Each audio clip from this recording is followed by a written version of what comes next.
I'm like, yeah. I was like, why did I didn't see you? But it makes sense.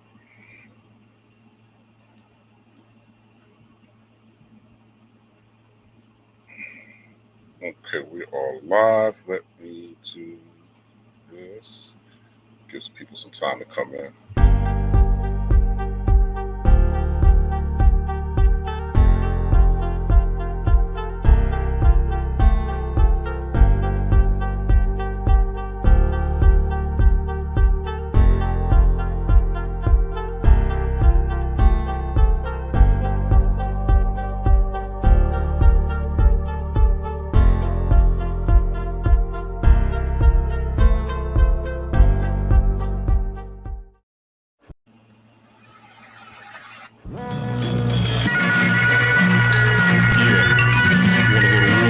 Let's do it.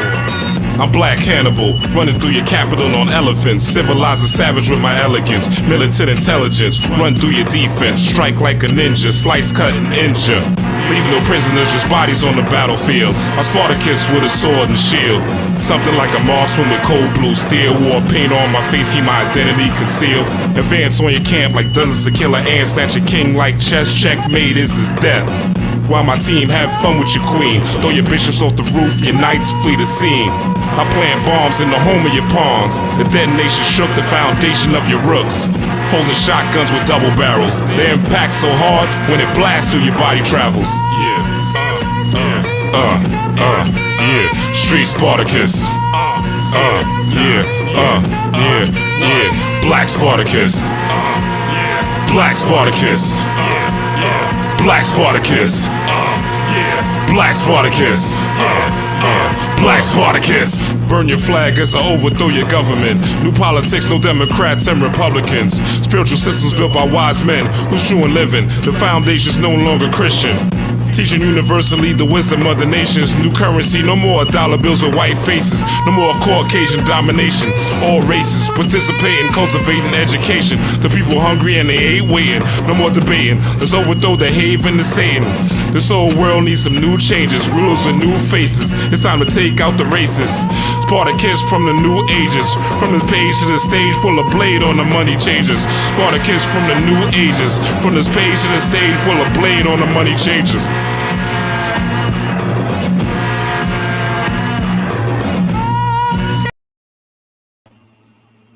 Yeah. Peace, power, and prosperity, everybody. We are in the building. Everything's litty. Shout out to everybody who is tapped in. I have my illustrious, wonderful, genius guest. You guys who are familiar know him, love him, and we're going to talk love and thunder today. So without further ado, I'm going to add the Professor Michael Bell. What up, my people? Welcome, Professor. How's it going? Man, it's all good, man. I'm excited to be back, man. We have some of the dopest builds. Oh, so, man. You know, I'll never say no. Believe that. I appreciate your time. I appreciate you coming here and sharing your genius with us, man. It is an honor. It's a pleasure as always. So I guess we should just start off and get into it. Where do you think we should start? We'll start from the beginning, Thor in the desert, or Gore in the desert.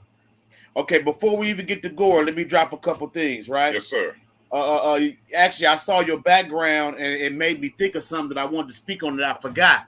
Now, Thor, Love and Thunder. Thor as a correspondence, the god of thunder, the hammer, all this and that, very appropriate. However, in the other three, because this is the fourth installment in the Thor series, the other three were like strictly like Thor movies. However, this one, because of the title, we got to add in the love aspect. And believe it or not, the love aspect ties it directly into Shango with the Orishas. And I'm going to drop something real quick. I'm going to show you just in this first line. I saw it in the back, and actually I think I dropped it on my YouTube. Mm-hmm. But when I saw Shango in the background, I got to say this. Because Thor, although he's a warrior, he has the hammer, the correspondence is there. The love aspect is more of a Shango thing. Because Thor, while Thor was known to have his little conquests and, this and that, Thor was a married man in the mythology. You know what I'm saying? I remember that. Yeah. And so I want to drop this real quick. I got Judica Illis, right? Let me see if I can get it. Okay. Judica Illis, Encyclopedia of Spirits, the ultimate guide to the magic of fairies, genies, demons, ghosts, gods, and goddesses. One of the greatest resources for deep dive. I was just going to say, if you don't have this book, you go out and get it. It's under $20 used. If you don't have the $20 to get it used, you get the PDF. If you don't have the PDF, hit me up, michaelkbell.yahoo.com. I'm gonna send it to you because this is very necessary. You know what I'm saying? The first 100 pages alone is about building altars and how to commune with spirits. But I'm gonna read this real quick. It's within the first couple sentences that we see this. It says here, also known as Shango, Django, Obakoso, the king. The king does not hang. Origin, Yoruba, classification, Orisha. Shango is the immensely powerful lord of thunder, lightning, and fire. All three is critical to this understanding. Lover boy supreme. I'm gonna stop right there.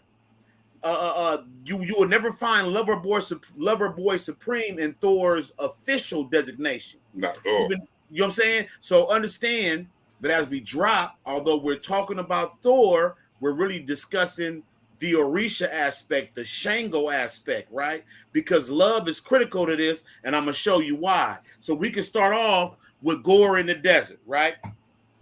You want to go first? You want me to? No, I'll let you go first. I'll piggyback. Okay. The first thing that caught my attention was Gore crossing that desert.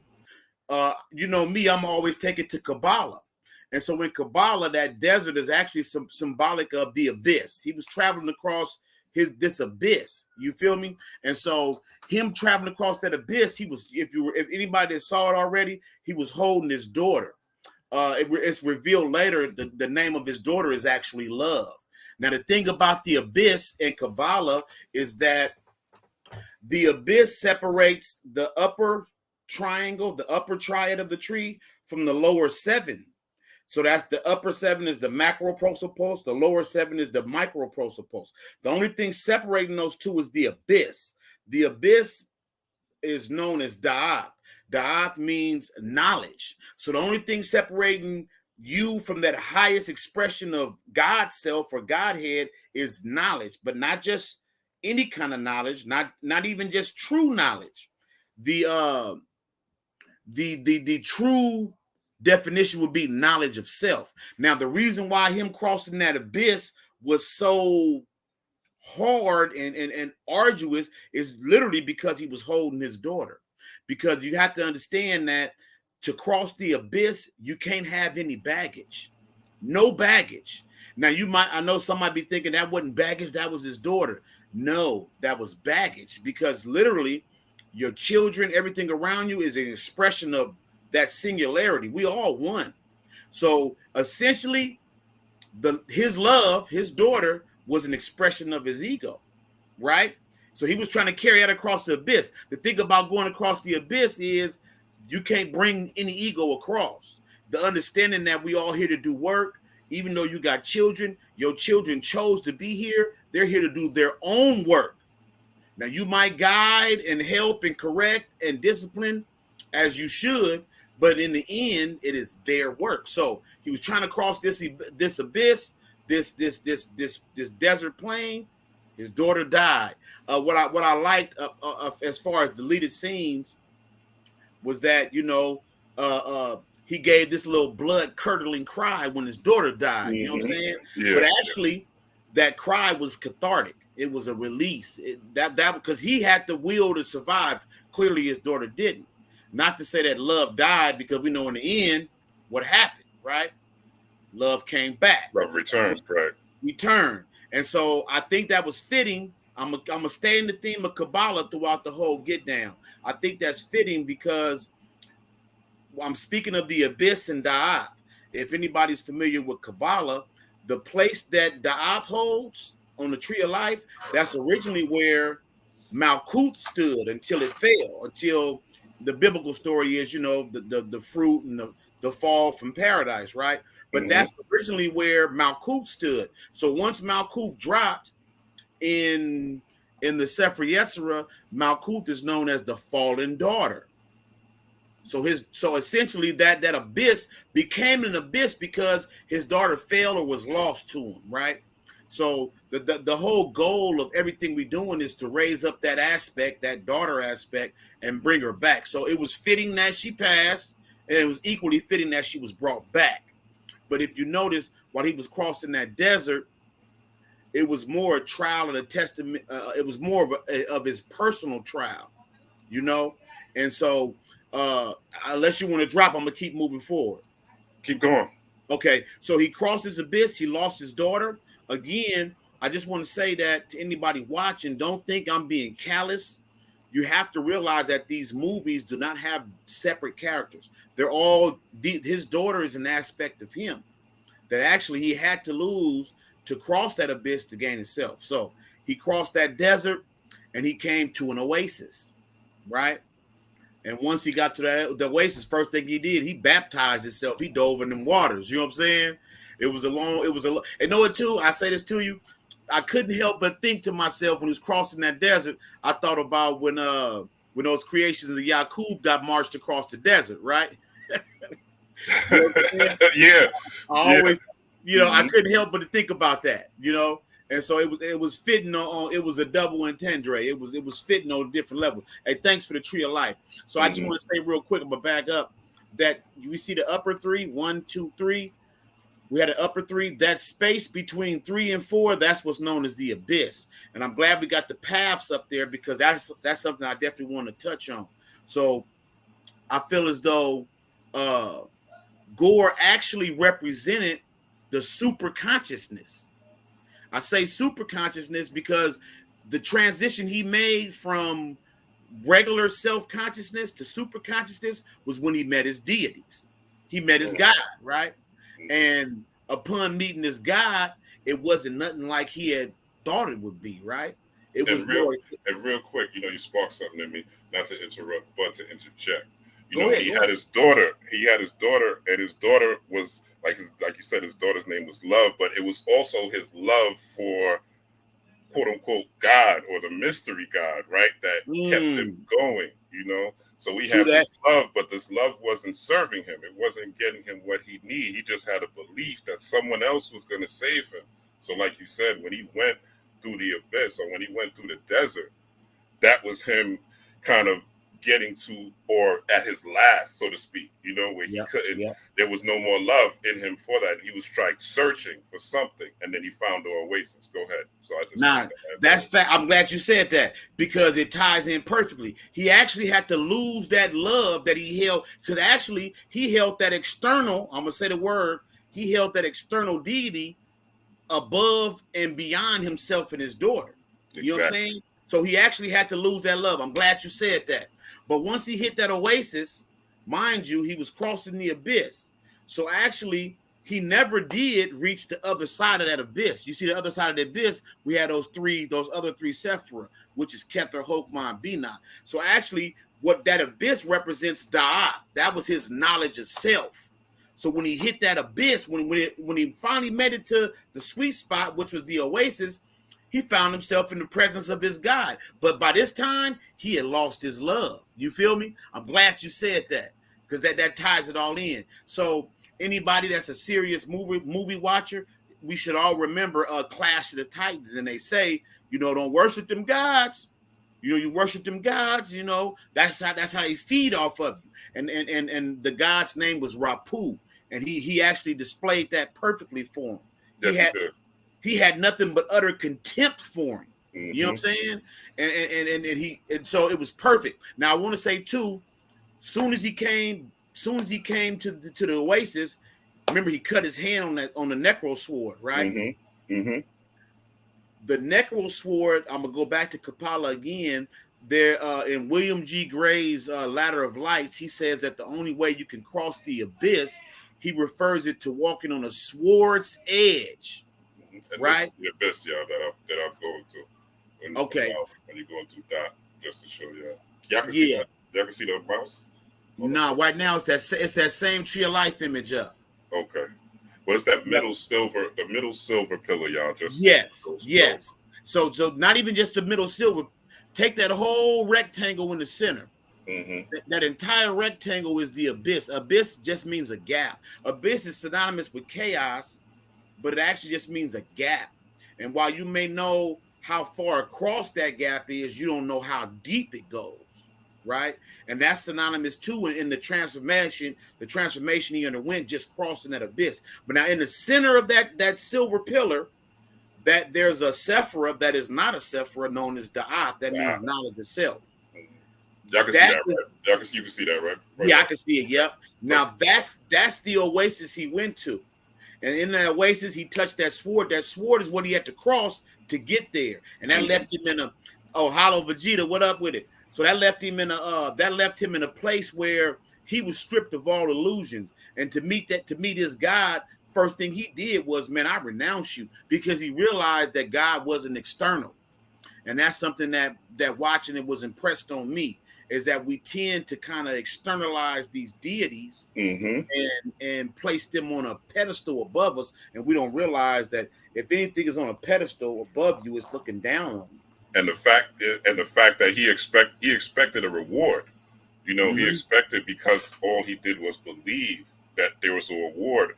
But it's interesting because the planet was devolved. Like they lost people. They didn't have resources to the point where he died. But he still was praying to a God to save him. He still, when he had the deity, which was a solar deity, which was interesting because Jesus is a solar deity. You're right. Speaking of Sunday. So it's like he still was depending on something else to save him. Even when he got to the oasis, right? And he saw the Necro sword, which, interesting enough, was a black, melanated God deity. When he saw that, he was like, he still didn't even take up the sword. You know what I'm saying? He didn't even take up the sword initially to defend himself, until he realized that the God that he was worshiping was really ready to choke the life out of him, because that's what he did. And he picked him up and he was going to kill him. You know what I'm saying? Before he picked up the Necro sword. So a lot of times when you believe, like, people go to their altars and they're like, oh, I'm going to put this down, or I'm going to do this spell, or I'm going to do that. And then all of a sudden I'm going to pour libations, and then magically, things are going to happen. And yes, that is one of the things when you're casting a spell, but you also want to put your own efforts out there. You want to take your own steps to do something.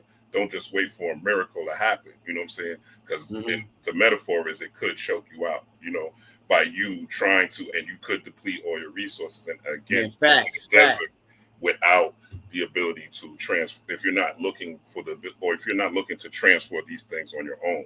Because when you get out there and start moving, that's when you find the breadcrumbs, or that leads you to that oasis. Yeah. But it's ultimately always going to bring you back to your own Necro, or your own Negro, or your own inner melanated. You melanated sword that is in you that you're going to use to kill so-called butcher gods, or butcher gods that are, like, just for lack of, you could say sins, butcher those guys that are in you with your own inner Necro sword.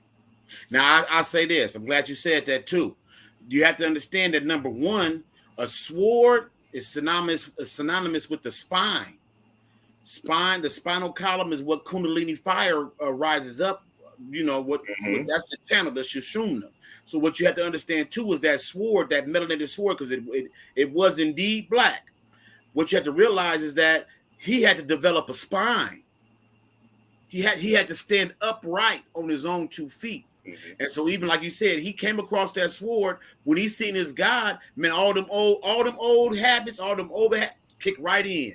He instantly dropped down, and man, like he thinking, now mind you, everybody has an idea of an all-powerful deity that's all-knowing.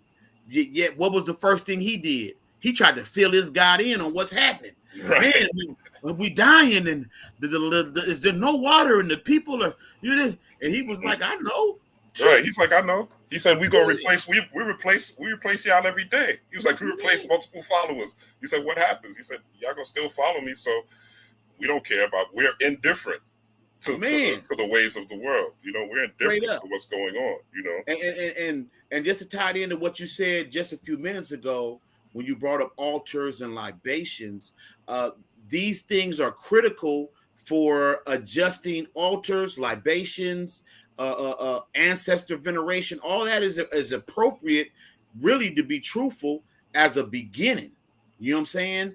Once you get in alignment with that, you're not bound to that, because in the end, you are not the sacrifice, you are the altar. You know what I'm saying? You don't want to place yourself on somebody else's altar. You want to be, you are the altar. Sacrifices are made to you. So I'm glad you said that, because a lot of people think that you have to constantly remember to set aside some of your food. Man, my ancestors eat when I eat. Exactly. You know what I'm saying? They live within you. Yeah, they're just part of your junk DNA. Exactly. So it's okay. I'm not knocking it. It's okay if that's part of your routine, because I did it too.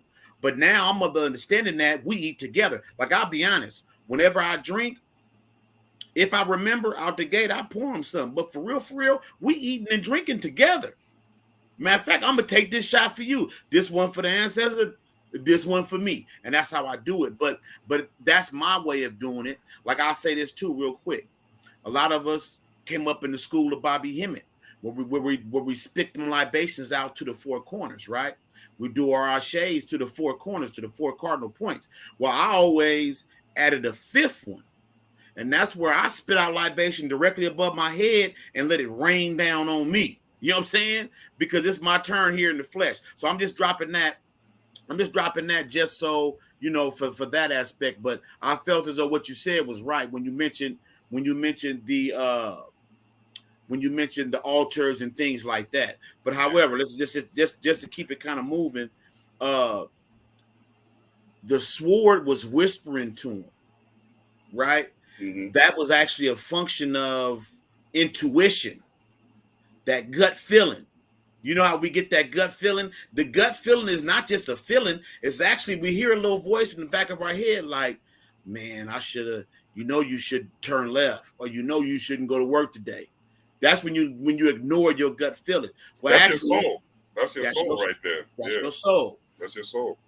So he abdomen, so that's your heart's desire. But your heart is trying to tell you something that your conscious mind is not able to perceive. So basically, it's your soul screaming out, because we all have these things where we are in life, and like you said, you hear a voice telling you go left, or you hear a voice telling you go right, or you hear a voice telling you no, don't do this or don't do that. But at the same time, it takes you, like you said, it takes you going. Because remember, like you said, he had to go through the oasis, and when he went through the oasis, I always say water is just a conduit, for the soul and the spirit. So he had to go through that, that's that awakening and the tragedy, when these superheroes or these supervillains, they always go through some sort of tragedy first before they get their power. Their things always break down, and it's literally like the coal being crushed into a diamond, So a lot of people are going through things currently. A lot of people are losing their jobs, losing their cars, losing their homes. You don't see it on social media, but it's happening. So the main thing to do is to go within yourself and study and learn and connect to your ancestors, but don't depend on your ancestors. But the connection to your ancestors will allow you to start hearing that voice crystal clear. And really, if you deep dive and you tap into your clairaudience, when you do this work long enough, you'll gain what they call clairaudience. That voice it'll be so on point, it'll be crystal clear.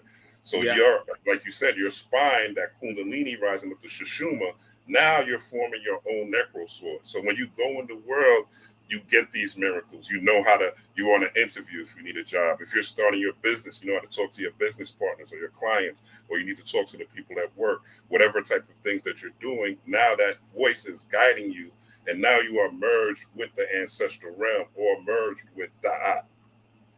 Yeah, I agree. And actually, that's a lot of us that know, once you start doing this work and you become true to yourself, you will find your voice. And finding your voice is synonymous with gaining a backbone, because a lot of times at work or different situations, you kind of let stuff slide, and okay, I know, you right, and you kind of see this in all the supervillain arcs. You even saw it in Captain America, where he was kind of docile and this and that, even though he kind of stood up for himself. You right, more so in villain arcs. Mm-hmm. But once you find your voice, once you get that spine and stand up right, all of a sudden that little, a good one while we talking Marvel and villains.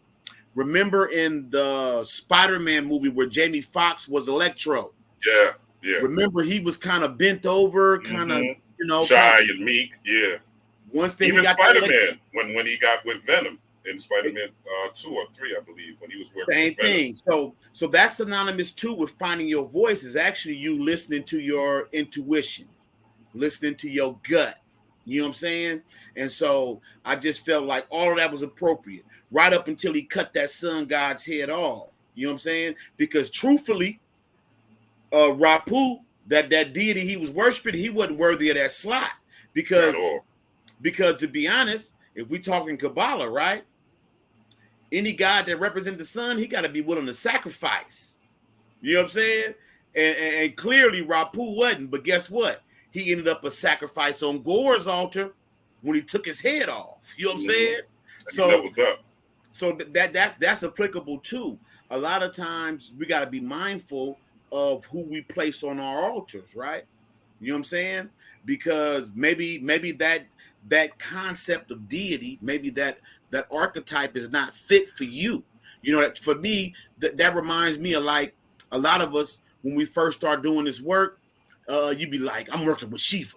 I'm working with Shiva. Or I'm gonna work with Baphomet. I'm gonna work with Cthulhu. And you work and you try and you never get no results. That's because that ain't where it's at for you right now. Right. Maybe later. Maybe later.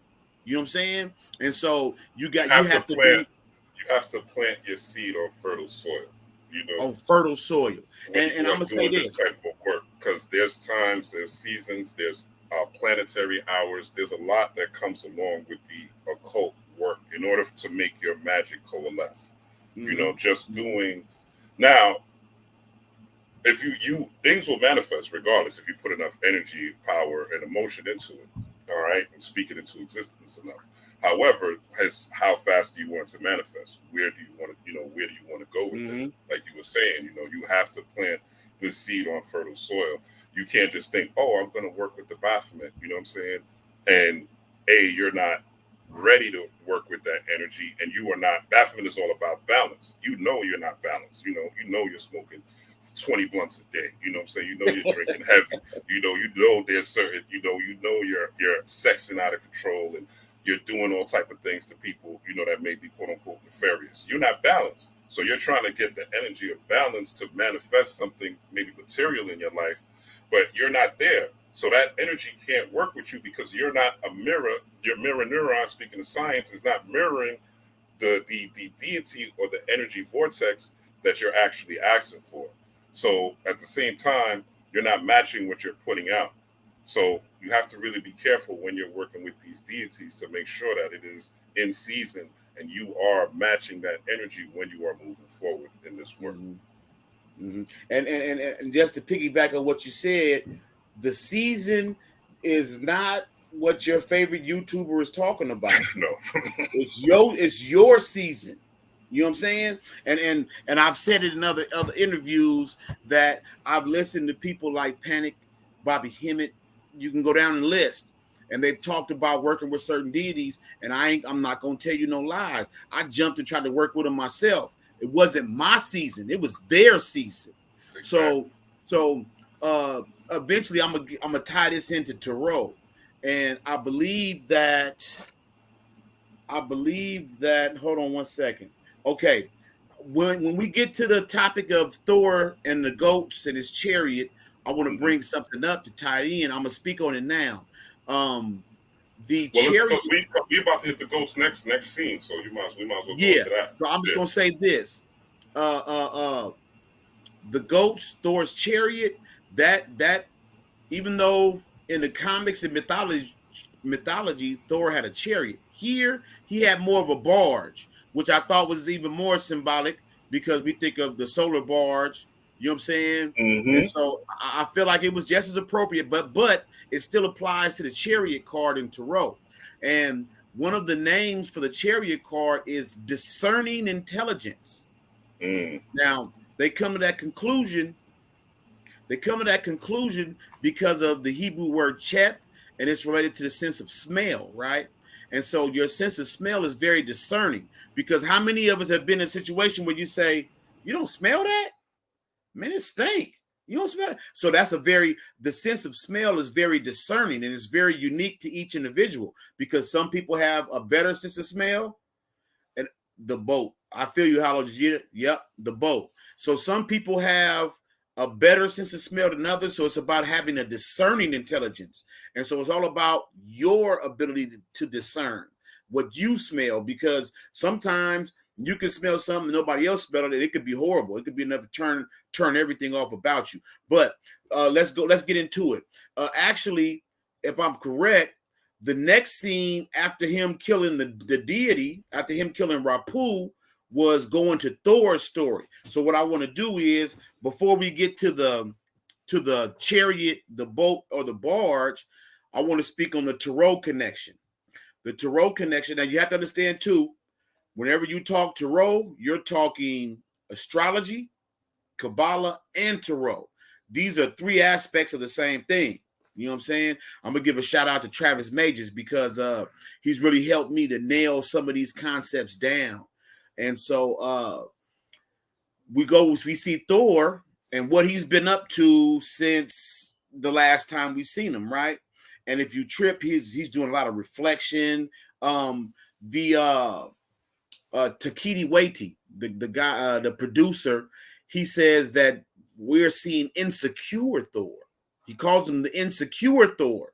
And you see that from everything he's kind of going through. They're showing everything he's been up to. We actually have, what's his boy name? Core, The Rock.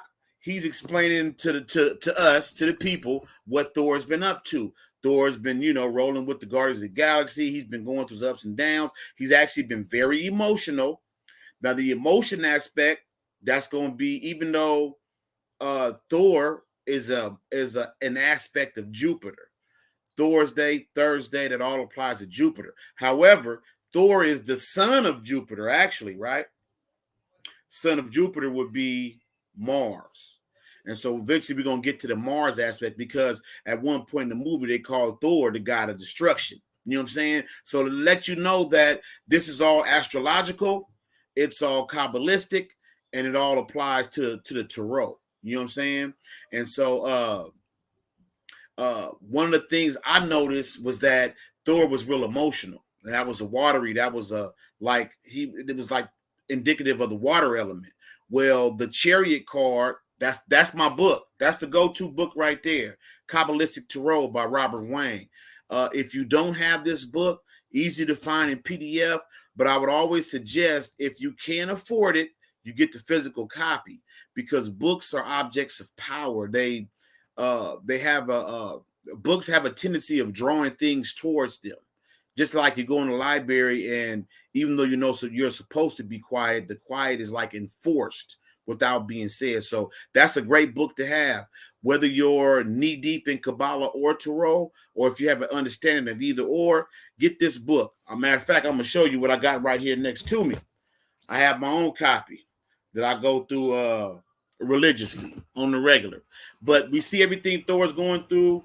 The chariot is synonymous with the crab. Crab is Cancer. Cancer is the moon. That's a water sign. That's why Thor was so weepy and emotional. Matter of fact, he tried to find himself in meditation and all the other things. And it's dropped in Cancer season. And it dropped in Cancer season. Now, yeah. Let me say this. Before we move on. Mm-hmm. The way I made the tarot connection was when it dropped. It dropped just before Cancer is Gemini, right? Gemini is the lovers. Cancer is the chariot. That's all I saw watching this, even though other cards do apply, even though the strength card applies, even the hermit card, because Thor's Stormbreaker has a wooden hilt. It's a lot longer than Mjolnir. That's a staff. Yeah. So even the hermit card. But if you trip, the cards I just named, 7, 8, 9. We have the lovers, we have the chariot, and then we have the hermit. So it was back to back to back. So when they make these, I'm I'm quick to not give these producers all that kind of credit and say they so deep with the occult, but they are tuned in to, for lack of a better word, the muses, that divine spark of inspiration. So I don't know if Takiti Waiti, I don't know if he's deliberately walking up the tarot, because they do drop these movies at the right at the very perfect time. They even cast the actors according to the astrological signs. I wouldn't have bet you, if we look it up, Thor is going to either be a Gemini, a Cancer, or a Leo. Yep. Either or. If not, maybe even the Aries, right? So just to show you that they do. That's why it's called casting. When they cast these movies, it's called casting, and we know that relates to casting spells. But just to see the progressions that Thor made, he was embodying these different aspects of tarot. You know what I'm saying? He was emotional, and now the reason why, because it all begins with the lovers. The lovers begins in Gemini. That's in what? In May. So Yes. the lovers card in tarot is a man, a woman, and there's a archangel in the center. Well, he was imbalanced. He didn't have his feminine aspect. His feminine aspect was Jane Foster. That's why she was like a mirror image of him. That's why she eventually became worthy of Mjolnir and all of that. And I actually want to say, and furthermore, that's why he couldn't get to the Bifrost with Stormbreaker. Only. Exactly. Because he had to go on the boat, the sky boat, to get him to the Shadow Realm, because it was like Monjournier. They was like Stormbreaker's not acting up, which to me at that time it reminded me of Sirius, the star Sirius that Stormbreaker represented, because that's Cancer season. That's when July 4th and all that is really popping off. So that's when Sirius is kind of at its precipice. So it was like that was the guiding star, so to speak, when you break through the gates of Orion, because you got to go through Orion's belt to get to the Sirius star system. So to me, that was like a way of getting into, quote unquote, the underworld, which is really the subconscious, or what we call dark energy, right? Mirrored back within us, or dark black body radiation, which is the soul, or the source of the soul. Straight up. And if you trip, Gore beat Thor to that place. Yeah. Gore went through all that. Thor was actually catching up, because again, I'm saying all these characters represent one being, represents you. So Thor actually was catching up, because the point of the lovers card are those three figures. The male, which represents Adam, the namer, the tiller of the earth, right? Adam named everything. He planted all the seeds. And then you have Eve, which Eve gets a bad rap in the common understanding, but Eve merely represents the subconscious mind. Eve is that lunar process, right? So Adam or Thor is the conscious aspect. Eve is the subconscious. Gore will represent that super conscious, because Gore was already there. And I'm gonna jump back and forth, but I'm gonna go all the way to the end, because in the end, in the garden is Kundalini rising up the spine.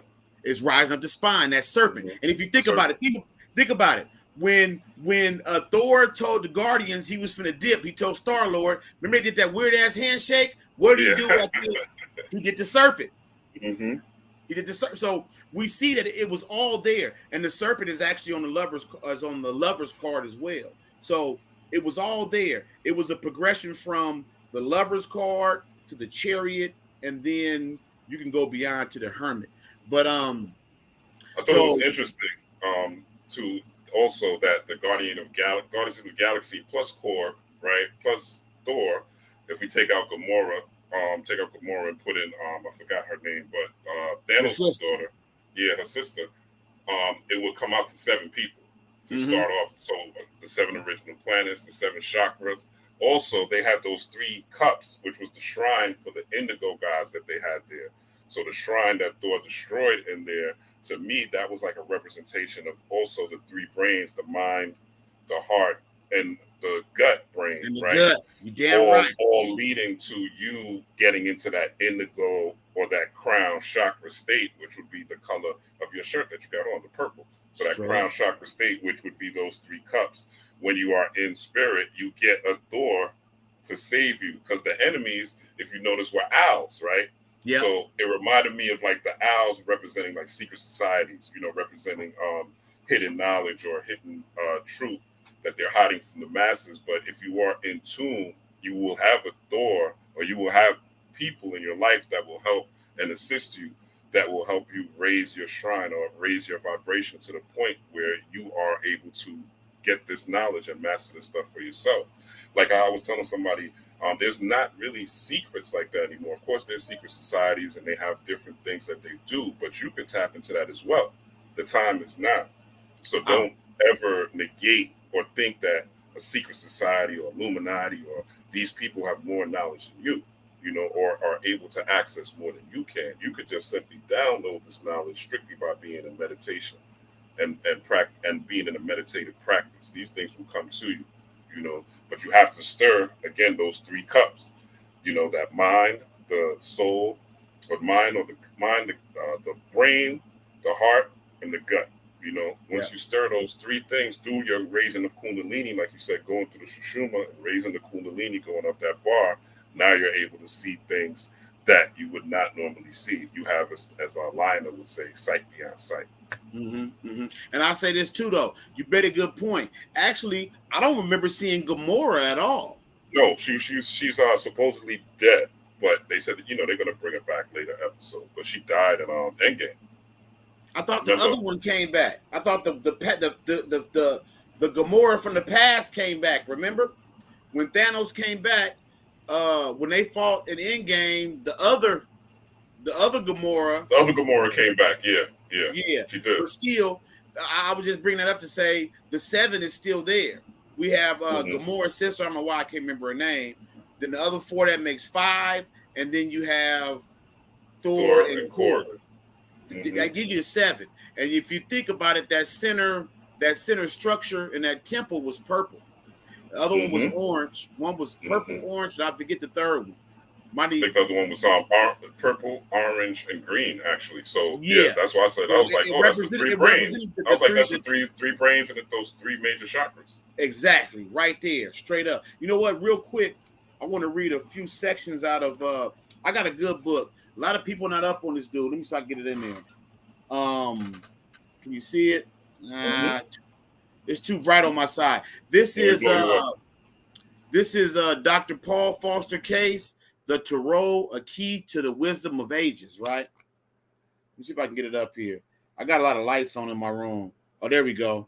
So, Paul Foster Case, The Tarot, A Key to the Wisdom of Ages. Now, I like his breakdown on Tarot better as opposed to most authors. Robert Wang is another one of my favorites. I definitely other authors like Arthur Edward Waite, they're gonna make you work too hard. Now I'm definitely not one against working, but you shouldn't have to work that damn hard. And what you just said about the secrets and secret societies, Arthur Edward Waite, he was bound by obligation not to say certain things. Matter of fact, he intentionally put blinds and dead ends in what he broke down about the Tarot. Now, Paul Foster Case, he started an organization called BOTA, B-O-T-A, Builders of the Aditium. And what I like about them is, especially when it comes to Tarot and Kabbalah, he's going to give you all the tools. The rest is going to be up to you. And so what he says about the Lover's card, I just highlighted a few passages, so just bear with me. The Lovers, it's the 6th key. 6 means sex. Take it back to Greek, even in Egyptian. In the Kemetic language, the word 6 was sexen, S-E-X-E-N. In Greek, it was sex. So this is about not physical copulation, but regeneration, rebirth, of refining thought processes and higher consciousness. So I'm going to read this here real quick. The Hebrew letter associated with the Lover's card is Zain. It means sword or weapon. Well, we started this whole Thor off with the Necro sword, which is the sword, right? Now, the Lover's card is attributed to Gemini, the twins. The twins in Love and Thunder is Jane Foster and Thor, right? We know that they're twins because of the swords, their outfits, and all of that. It says the zodiac that is the zodiacal sign attributed to Zane. The name of the sign suggests duality, division, and other ideas related to the meaning of the letter. Gemini is ruled by Mercury, the magician. A lot of magic in Thor, of course, right? We're dealing with gods. Sometimes personified in Egyptian mythology as a jackal-headed Anubis, representing discernment. Again, we talked about smell, the sense of discernment, and being able to tell certain things apart and to refine these thoughts and ideas. It says here in another passage, the title of the lovers, it intimates the union of opposites, but complementary modes of existence. It also closely relates to the disposing intelligence, disposition, affections, temperament, idiosyncrasies, and propensities. Now, I thought that was important because that was actually what kind of caused Jane Foster and Thor to break up. It was these idiosyncrasies, right? They hadn't, even though they were polar opposites, they were like two sides of the same coin. They hadn't found that middle ground, which is what led to them eventually breaking up. And so I'm gonna read a couple more paragraphs out of this. Let me just make sure I don't got too much. I talked about that. Says here, okay, I mentioned before that Thor represents self-consciousness. Now, self-consciousness is to be self-aware on a very mundane level. Everybody is self-aware. You know when you're hungry, you know when you got to scratch your ass, all this and that.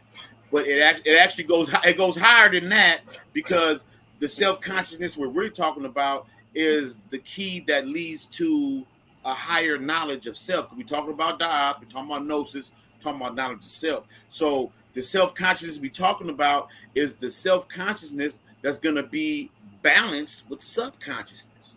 You said earlier, the female represents the moon, which is subconscious. The moon would be Yesod. The male would be Tiferet. Yesod being 9, Tiferet being 6. And right above Tiferet is the abyss, and above the abyss is the upper triad. So it's about finding balance on that middle pillar, because there are old aspects of the lover card that show the man in between two women, right? And so the understanding is like, matter of fact, I wish I had the book here. The 666 that's mentioned in the Bible, it is actually a feminine term. Matter of fact, I do have the book here. I want to read this about the man with the two women. The 666, right? A lot of people, myself included, quick to say 6 protons, 6 electrons, 6 neutrons, right? Carbon. Yeah. Carbon. But it's also in relation to the number 6 and sex, like I just said, right? Mm-hmm. And so I'm going to read this real quick. This is now another book I got. I would recommend it to anybody that's seriously about it. This is Barbara G. Walker's The Secrets of Tarot and the Origin of History. The Secrets of Tarot, Its Origins and Histories. Anything by Barbara G. Walker is worthy of having. I'm going to say this again. You see all these books behind me. I don't buy these books new. I get them used. What's the point? A book is a book. Matter of fact, you get a used book, somebody just like you had it, and the most likely they put energy into it. Don't worry about whatever they were on. Definitely sage it up, because I'm like you. I buy used books all day. Sage it up. You know what I'm saying? Clean the cover, whatever, with alcohol. Clean the back, whatever. And you can do your own ritual. You can run sage over the pages. I've done it all. But I'm just saying, do not deny yourself having these physical copies. PDFs are cool. Physical copies are more important, though. Yeah. Exactly. So and they're going up in value, too. In 10 years, some of these books are going to be worth thousands of dollars. Man, I'm going to tell you Mystical Kabbalah, when I got this initially, I got this for like $20 to $18 or $20. Now it's like $60 on it. Yep. I say this, too. I'm building my library up for my kids, man. My kids see me constantly reading. Sometimes they'll indulge and let me read them a passage or two. But for the most part, when I'm gone and they're gonna be faced with the choice to either sell these books, throw them away, or keep them, I want at some point to say, let me look inside these books. And that's why I write very detailed notes in the margins, because I want them to say, this is what my dad, you know what I'm saying? So it's an investment all the way around for me. And even if they gave them all to the Goodwill, and another person like me bought it used, you enjoy those notes and those highlights. Somebody gonna get that work. Don't get way. that work. So I'm gonna read this real quick. It says, and this is Judica Illis's book. She says King Solomon united himself to Ishtar Astarte, which we know to be Queen Sheba, through her priestesses, and who was called the Shulamite in the wedding songs still preserved in the Bible. Through powers thus acquired, Solomon received 666 talents of gold in a year. And this, you can find this in the Bible, 1 Kings 10:14. This was not a real number, but a magic number, listed elsewhere in the Bible as the famous number of the beast, Revelations 13:18. The 666 beast was originally the beast with two backs. Now think of a beast with two backs. Wouldn't get nowhere, right? Facing each other. But those are two lovers in embrace, in coitus, united in thought, right? And so it says, the 666 beast was originally the beast with two backs, or primal androgyne, said to resemble a man and a woman in sexual union, like the hexagram it described. 666 was a sexual charm sacred to the triple Aphrodite, Astarte. Pythagorean mystics called her number 6 the perfect number, or the mother. In Latin, 6 was sex. In Egyptian, sexin, meaning to embrace, to copulate. A derivative Egyptian word, seshemu, which is close to shishumna, sexual intercourse, had its hieroglyph of phallus inserted into an arched yoni gate. The word was repeated in Sufi love rituals and became the magic charm that opened the gate of secret uterine cavern in Arabic fairy tales, that is, open sesame. Now we all think about open sesame, and we realize that the hero of that story, that magic password opened up a cave, and he found all these treasures that were hidden in darkness. Sesame relates back to the number 6 and the word sex. So I just set out that to say that Thor was in that state he was in because he wasn't in alignment with that other aspect of himself. He was missing, he was, and clearly it shows soon as he seen Jane as the mighty Thor. You know what I'm saying?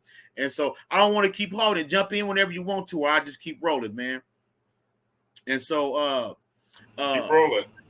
Okay, cool. Well, let me jump in real quick, because that's interesting that you talk about 6 and 6 being sex, being that we're in the 6th year, and it's really, if you notice, you see the rise of the feminine, right? Mm-hmm. And all the mythos, Rings of Power, House of the Dragon, Woman King, right? Little Mermaid, all these female, even in the they call it the MCU right now. The haters, they call it the MCU. Oh, is that right? I didn't know that. Yeah, they call it the MCU because you got Thor with Jane, you had Doctor Strange with Wanda. All these myths are having female entities as the lead. Even Prey, the new Predator movie, Prey, that was on Hulu, the female that was the actual lead and actually the killer. So we're in a year where that everything is leveling up. Of course, it's to some extremes because of the world we live in, but because it was so tilted to, I hate the term patriarchy, but masculine energy. Yeah. And now we have to resurrect that and go back through feminine energy, and through that gate of feminine energy is where we'll start to heal. And that's why we're having a spiritual renaissance. A lot of people don't realize, though, that we're under a spiritual renaissance. We're living in this will be recorded as the spiritual renaissance from 2004, when the internet started blowing up, till now. Because prior to that, as you know, Michael Bell, with men of a certain age, this was not a thing. Like, you couldn't go on YouTube.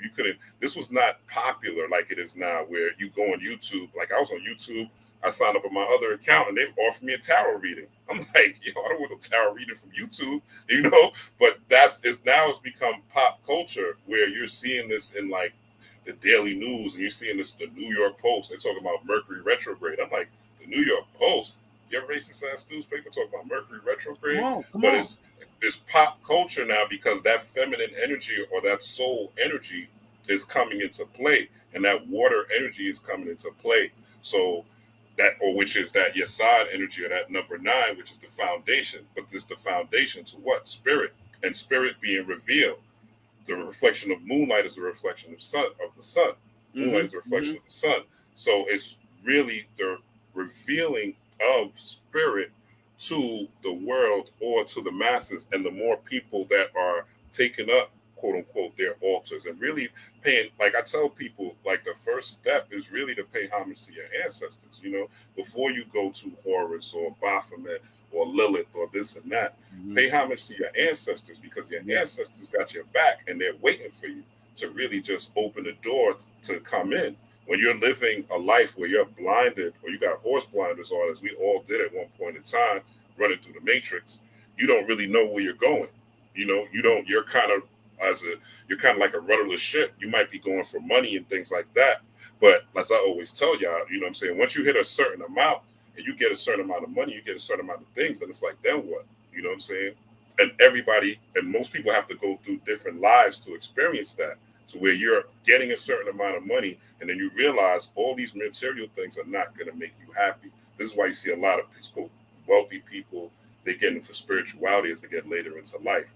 They start getting into meditation. They start getting into esoteric studies, like a Jim Carrey, like a Russell Brand. These people that are into these type of things, and they already have the money because they realize that that is not enough to, quote unquote, save your soul. You want to be attached to something that is going to help you overcome pain, suffering, distress, defeat, and anger. I was on Facebook yesterday. I made a comment about The Woman King, right? And I was like, I saw The Woman King last night, and it was a good movie, and it challenged my perception of what I thought it would be, right? And of course, there's Hollywood propaganda. We'll get into that. Probably me and you do a quick decode on it when you watch it. But there's some propaganda, of course. But overall, the positive outweighs the negative. And there was just all these people like just coming at me. And I'm just hitting them with positivity, like, boom, okay, all right, all right, okay, all right, we could agree to disagree. And, they weren't taking it. Like, they weren't taking the positivity. It was weird, But these are people that are not vibrating at a certain level. It doesn't make me better than them or make them less than. It's just I've done the work. So even when the challenges come, right? Because I could have flipped out and cursed everybody out just like it went back and forth. When the challenges come, it's like, are you going to be a god, or are you going to lower yourself to be just like everyone else and lower your vibration? God always has to shine. He always has to shine his light, and that's your moonlight. So I just want to touch to that. No, and it's that's interesting. real. The 6 and the 9, are the same number, just in reverse. Yes, so the sun and the moon. Hey, I say this also. And also the 6 and 9 is actually what we know as the yin yang symbol. You know what I'm saying? Yes. Just opposites, and within the black is a dot of white. Within the white is a dot of black. I want to say this to you. What you said, it kind of struck real about this era we're in, where you see the for some people it's jarring. It's radical. This raising of the divine feminine, right? I'm going to say this, though, while we're on the topic. See, Bobby Hemmett was about 30, 40 years too early. Now, everybody who listened to all that Bobby Hemmett, and now you've moved on or whatever, now's the time to double back and listen to Bobby, what he was saying about the divine feminine. Because what we're seeing now, this has been in the works for the last 6 years.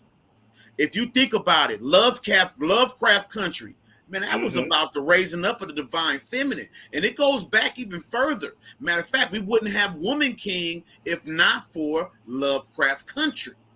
You know what I'm saying? Real quick, read that thought, because I just want to jump in. And you notice in Lovecraft Country, the black man was sacrificed in the last episode.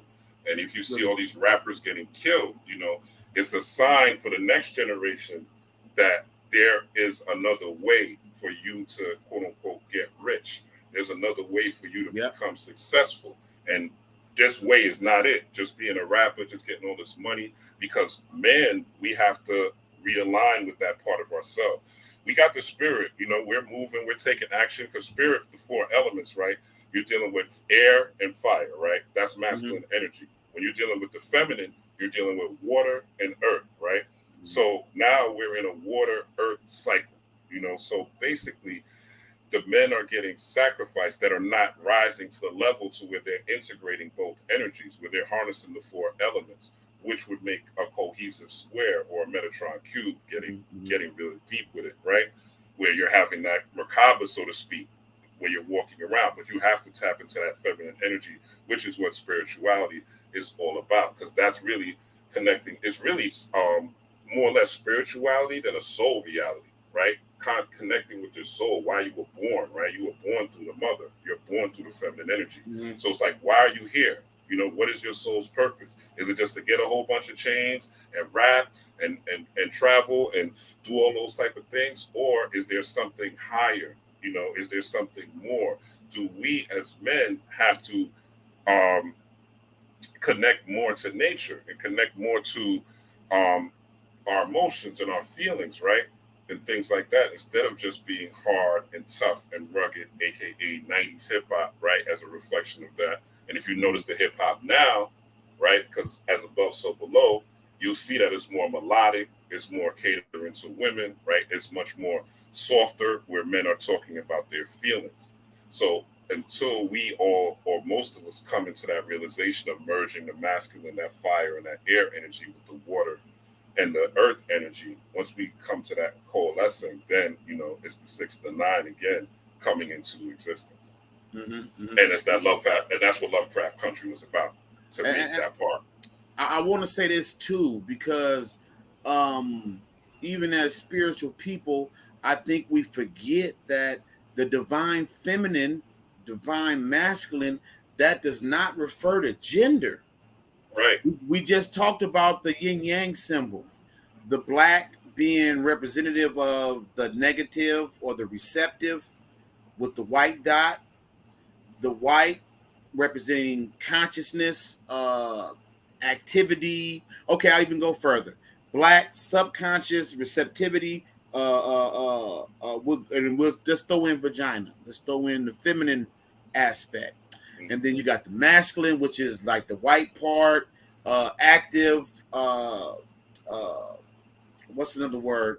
Giving, I guess you could say. And then you go to that little black dot in the center of that. Now, I just said it's not a representation of physical gender.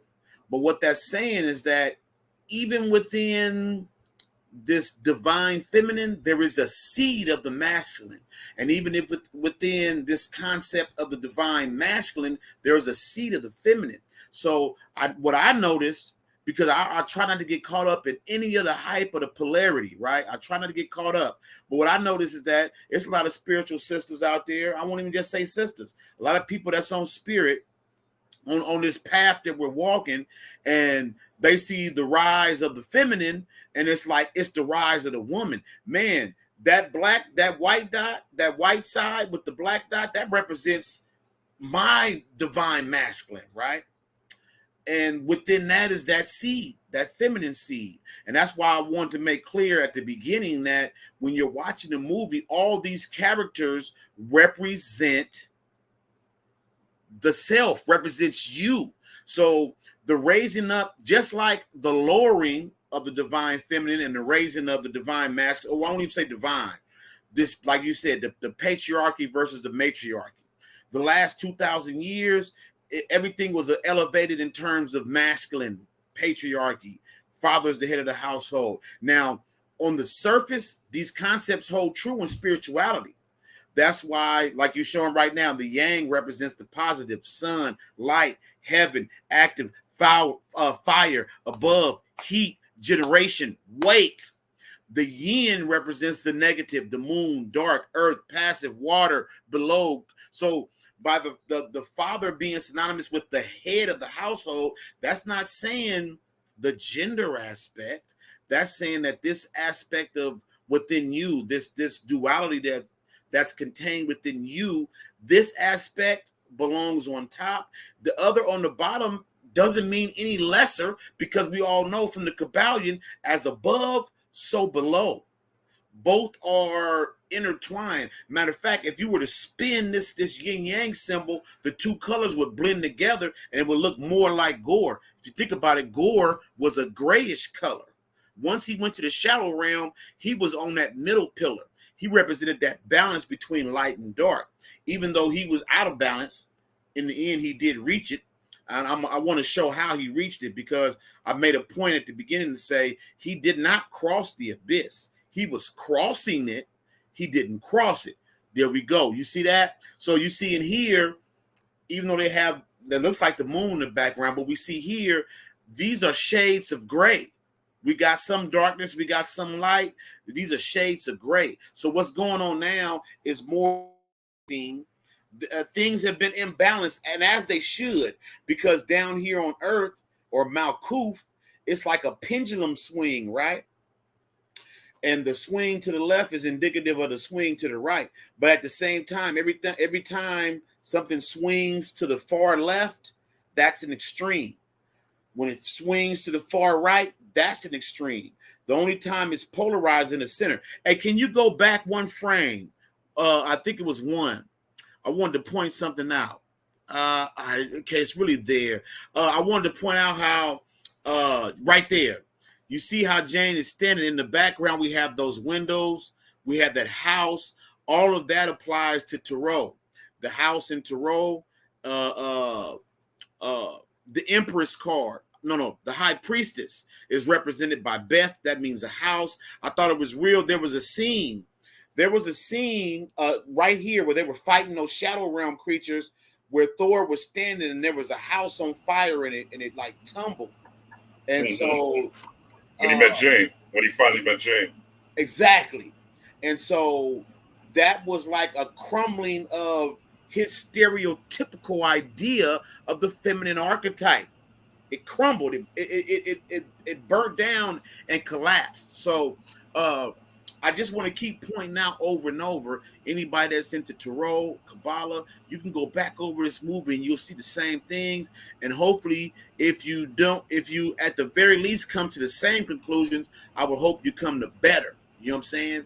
And so, yeah, scientifically speaking, the electromagnetic field, the electric part is the masculine energy, and the magnetic force is the feminine energy. So we have an electromagnetic field or aura around us. So the receptive, when we want magic, we want things to come in, you have to be tuned into the inner self. The inner self is that womb energy. So it's always going to be dealing with you tapping in to who you really are. Like, a lot of times we rely on, like you said earlier, deities and gods and all these other things to quote unquote save us, right? Help us and do these things for us. But all these things are really within us. We can source all the knowledge, all the wisdom that we want within us, but we have to tap into that watery energy or that feminine energy. Exactly. 70% water, universe 70% water. And so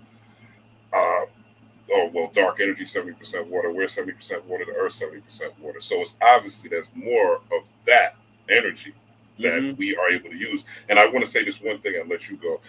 It's not about ego, because a lot of women, they're like, oh, it's the rise of the feminine, we're going to take over and we're going to be the number one. No, like you said, it's not about a physical person. It's about an energy. It's about a force that is coming online. And you could be a woman, but be in your masculine, be too much yang, right? Be too much on that other spectrum as a woman, and as a man, it's vice versa. You could be too much in your feminine, right? So it's always about getting back to balance, The universe is always going to try to put you in a state of homeostasis, so to speak. Always going to try to regulate you to where you're balanced. And the events that happen in your life are designed to do that, right? Hey, I say this too. Backing up from this scene, remember when Jane was getting her chemotherapy, right? Yeah. Yeah. I like when she was attempting to explain that high science to the dude who had her book. Mm-hmm. Remember, she broke down and was like, "You ever seen Event Horizon?" He was like, "Nuh-uh." You ever seen Interstellar? Nuh-uh. So I like that, because that was a subtle way of showing that what we're doing now is the best way to understand high science. That is the best way, because movies have now replaced what was anciently known as mythology. See, long ago, they didn't have moving pictures. All they had were plays. Plays were a reflection of mythology. Matter of fact, That's why movies have replaced mythology, because there's only one story to be told. The And this science. is how they taught in Kemet. You know, this is how they taught This is it. This through is why myth you and were told, plays. this is why you were told a story. And then as you grew and as your understanding grew, so did the story, the mythologies that you were told as a child. So as you get older, you understand Little Red Riding Hood a little different, from a little different perspective. And as you get a little older, you begin to understand it even more. And so that I love that part, because that was a subtle way of saying, if you decode these movies, you'll get the science necessary to understand the higher science. She wasn't saying it was all in the movies. She was saying this is how you go understand the higher science. So Right. don't knock these movies. Yes, if you think about it, they all tell on the same story. That's the basis and nature of you, who you are. You are being bombarded with all these images to remind you of who you are, and that there's only one story, and that there's only one God. You know what I'm saying? Now, whether you choose that one God for you to be Buddha, Allah, Sekhmet, Venom, Thor, whoever, Black Panther, Black Thanos. Panther. You know what I'm saying? Because in that one scene, I'm gonna kind of keep on track. Remember when they went to Omnipotent City? Boss was there. Yes. You know what I'm saying? Yes. Boss So was mine. there. So was You know what I'm mine. saying? Yeah. So that's showing you that all these concepts, they all tie in. Now I don't want to keep skipping. We went from her chemo. Yeah, chemo, and the son was in Cancer actually. When the movie came out, the son was in Cancer, so it was Cancer Okay. season, and Jane Foster had cancer. So to me, she represented also an aspect of the son.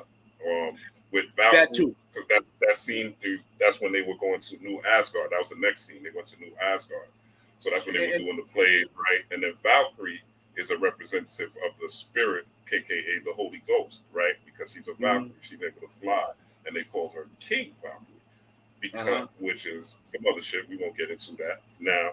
And to me, Korg is the soul, because he's the one who set off the movie, and he has the Aries on his belt buckle.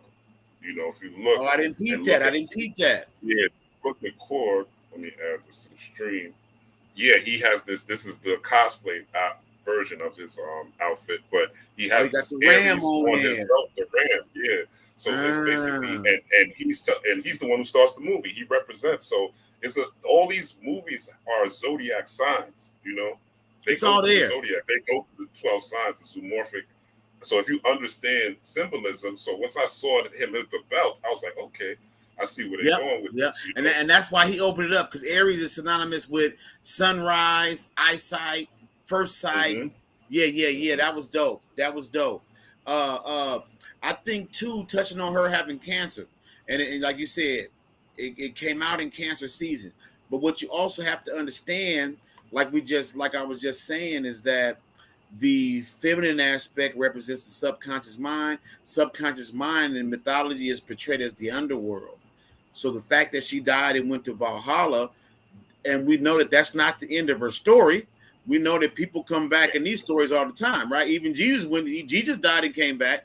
So it's not. So I'm just saying, not that I'm saying it's appropriate that this aspect of the feminine died, but she's a representation of Thor's subconscious mind. And that's why, just to be, I want to tell a progression, but to jump to the very end, that was something that Thor realized. When Thor said in the very end, he was like, hey, man, he like, how dare you turn your back on me? He like, hey, man, if this is it, then I'm finna become one with myself, because that's the whole point of the Lover's card in Tarot, is to find that perfect balance between the self-conscious mind, the subconscious mind, and the superconscious mind, right?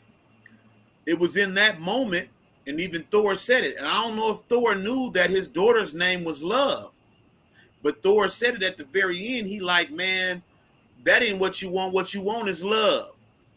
And so there's a passage here, real quick, what I'm talking about. It's on my mind. I want to read one more passage, right, out of Paul Foster Case's book, where he talks about the need for the he talks about a need for the self-conscious mind, the conscious mind, to be in balance with the subconscious mind. If you think about the whole movie, Thor was where they both were in balance. If you think about it, Jane was kind of like the dude.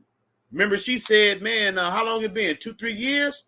He was like, "Nah, more like 8 years, 7 months, 6 days, and a few hours." You know what I'm saying? So their poles or they were kind of reversed, even though I did watch one of those Easter egg things, and it broke down how the reason why they were off is because of the blip, right? Jane got blipped away, so she lost 5 years, whereas Thor didn't. But still, Thor was all weepy and crying. Jane wasn't. Now, the way Jane is acting is usually how we expect, that's the typical male aspect, right?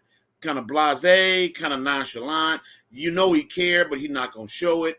That was what Jane portrayed. Whereas on the flip side, Thor was kind of weepy, talking his friends to death. You know what I'm saying? Totally unaware of what was going on around him. So it was like a reversal.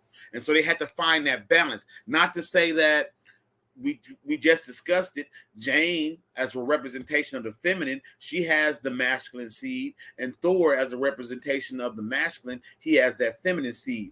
But here, I want to read this real quick, where Paul Foster Case, in his book, The Key to the Wisdom of the Ages, the Tarot, he talks about the balance of, let me find it real quick. He talks about having that balance between the self-conscious and the subconscious. Oh, here we go right here. He says the relationship between self-consciousness and subconsciousness should be one of loving intimacy. Hence, the two figures are nude on the lover's card. They veil nothing from each other. This is not the state of affairs with most people. Too often, self-consciousness and subconsciousness are not on speaking terms. How many people are not on speaking terms with their subconscious? And what's meant by not being on speaking terms is how many people do not understand the language of their subconscious. Subconscious speaks in symbols. We have dreams we don't understand. Essentially, if you are not understanding your dreams, you are not on speaking terms with your subconscious. So the vice versa applies. If you're not on speaking terms with your subconscious, how are you going to implant suggestions into your subconscious, what you want to see manifested in your life? Only way to do that is through symbols, is by finding the common language. That common language is symbols. I'm gonna go on and read this, and then I'm gonna stop reading. It says, where was I at? Okay, he says here, consciously we accept this or that idea. Subconsciously, we seek the realization of its opposite. To correct this error, to establish harmony between these two phases of personality, is to have a clear, unmixed, unadulterated desires. Again, since love is the ideal relation between two modes of consciousness, this picture warns us against any attempt to bully or coerce the subconscious. Persuade subconsciousness, and it will do anything for you. Endeavor to drive it harshly, and you set into operation the law of reversed effort so that you get the result just opposite to that at which you aim. So the point I'm making is that we saw this in Thor and Jane's relationship. She was hiding from Thor the fact that she was dying. He was really hating from her that he had regrets and he wished they were still together. And so they only, throughout the movie, they kind of both had like kind of opposing views. If you think about it, I believe the Chariot card is in relation to speech, I believe. I think it's a Chariot. And you notice they kept making jokes about Jane. Remember, she was trying to come up with a catchphrase. You gonna eat Salute this? to Davion Birdie. I appreciate that, bro. Respect.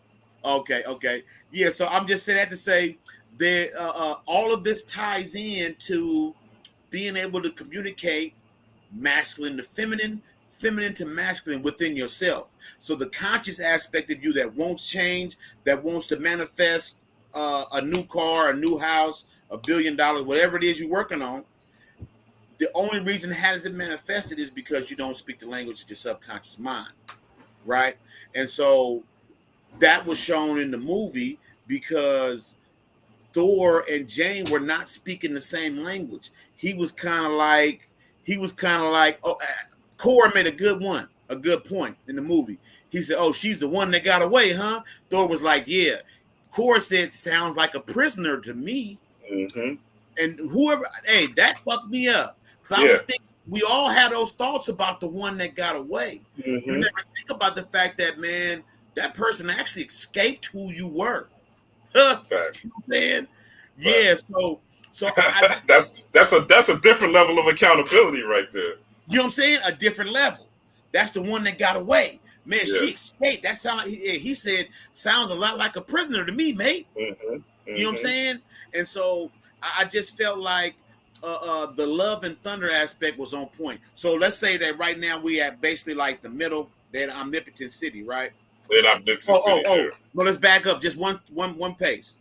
Mm-hmm. When Gore came, we knew that Gore was a thinker. He was attacking these gods. Gore wasn't just doing this randomly. When he went to Asgard, the actual attack was a feint. That was a distraction. His goal was to get the kids, right? And so that struck me as kind of odd, because you figure with the Necro Sword, with those Shadow Realm creatures, he should have been able to just had on everybody head on. But what you have to realize is that children, in terms of symbology, like when you have a dream and you dream about kids and children represent potential, the elevation of thought. That's why, like in the Bible, it says the son of so-and-so, so-and-so, the son of so-and-so. It goes generations. These are progressions of a refinement of thought. You know what I'm saying? So for Gore to go after the children was for him to attempt to subdue their thought process, for lack of using too many big words, right? He was actually because if you think about it, a lot of the children, these were inheritors to Asgard and other races. Those children was like, matter of fact, Heimdall's son was like, man, I don't want to do with my daddy. You know, I'm finna be Axel. I'm finna be, you know, like this human rock star, right? And the other kids had no confidence in themselves. So it's about, I'm speaking in terms of symbology. So children represent a refinement of thought that should become greater than we were. That's why you have juniors, thirds, fourth, fifths, and so on. So I thought it was fitting that Gore, who's actually as the antagonist moves the story along. He pushes the hero through this hero's journey to reach these higher elevations. If he hadn't took the children, it would have been a whole different fight. You know what I'm saying? A whole different fight, yeah.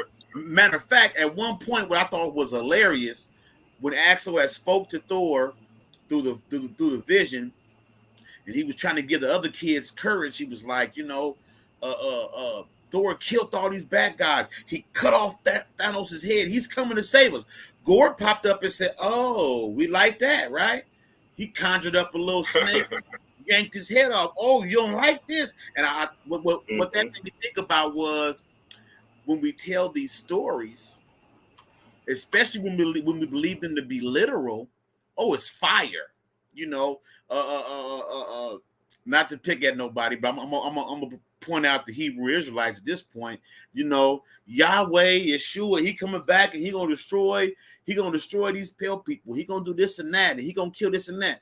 But a lot of those same people, if they were actually to see some of the destruction in real life before them, they would flinch just like those little kids. You know, I believe it was me and you going back and forth on Facebook, Rob. We were talking about the people who were kind of like trying to talk up these wars and these. Remember, I forget what it was. You were saying people want this to happen. I forget what it was, but I remember I replied to your comment, and I was like, and these same people aren't even ready for everything they pushing. They want a riot and a war to come and all this and that, but if it come down, what weapons you got?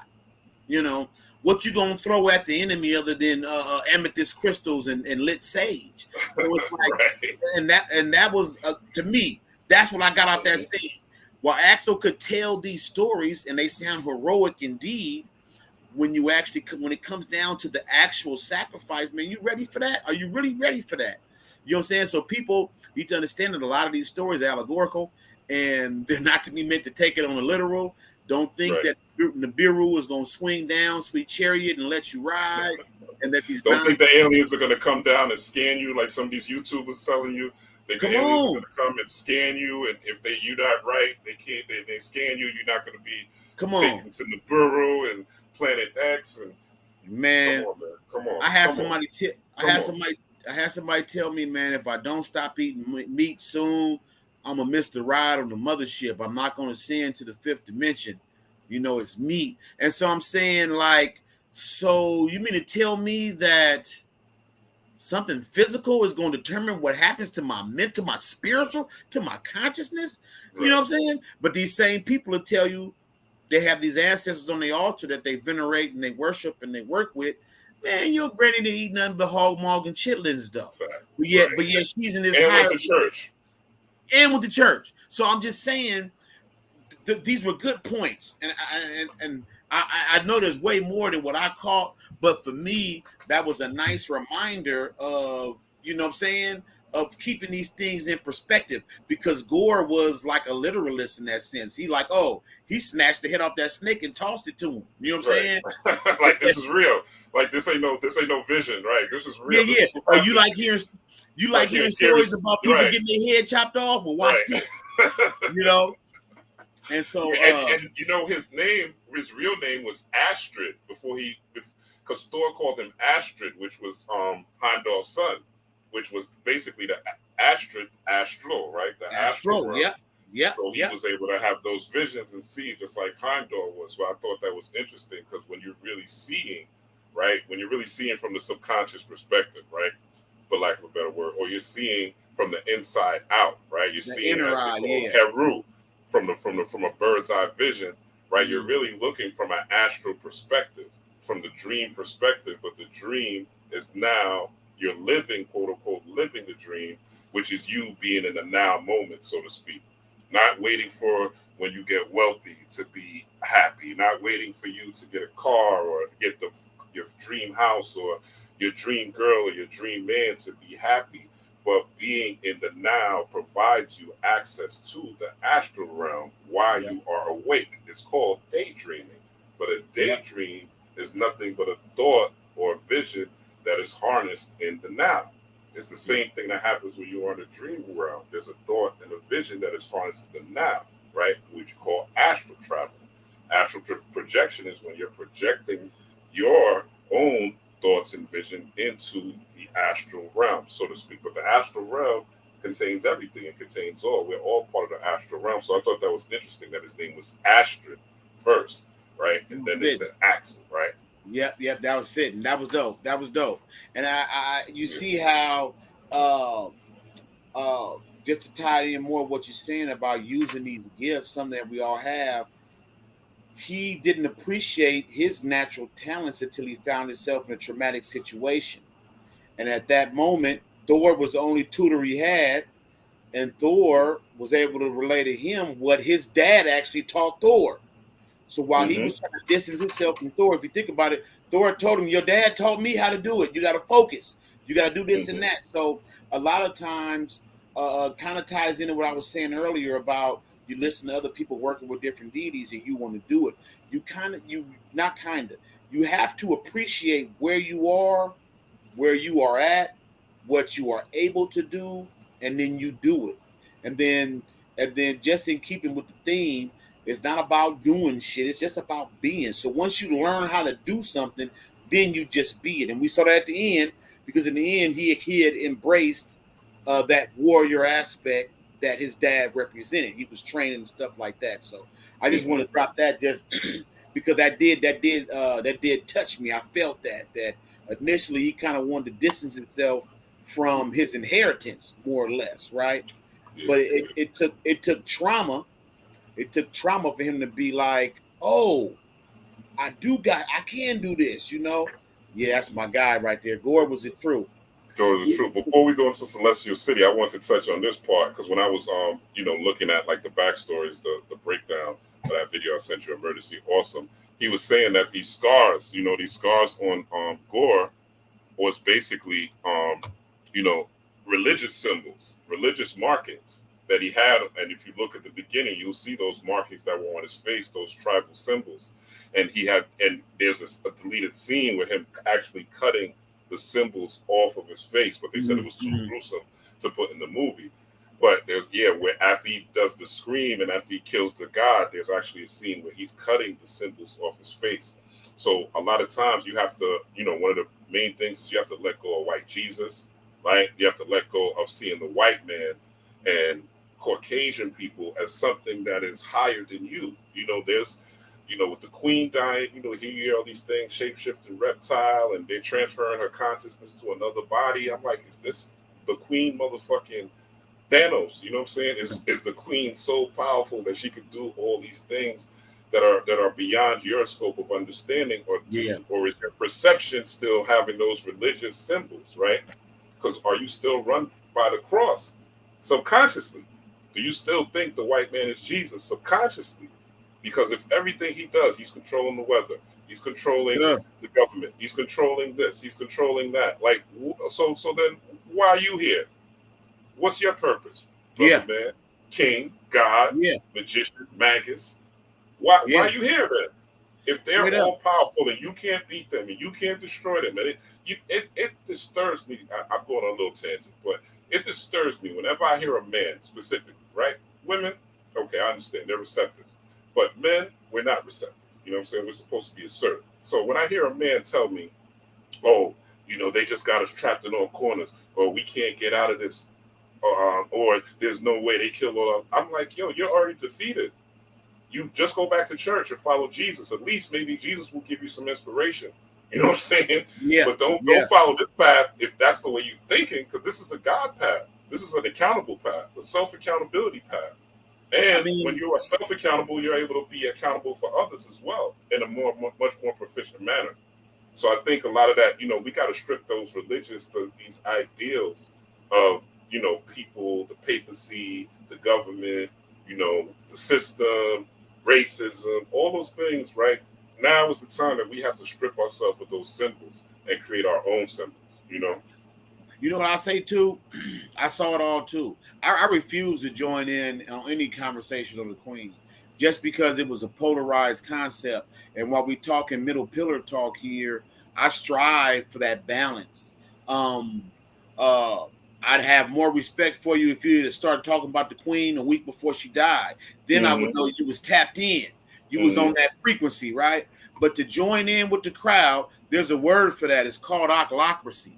The ochlocracy means the rule of the mob. I'm not a part of the mob like that. But I will say this, though.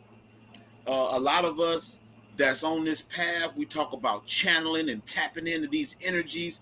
Man, how many of y'all tapped into the Queen, though? Fact.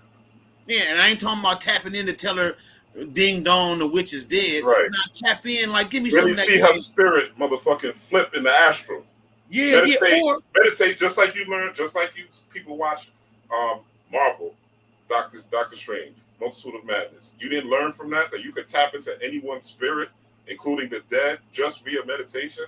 Man, like, come on. And I'm just saying. So it's like whatever.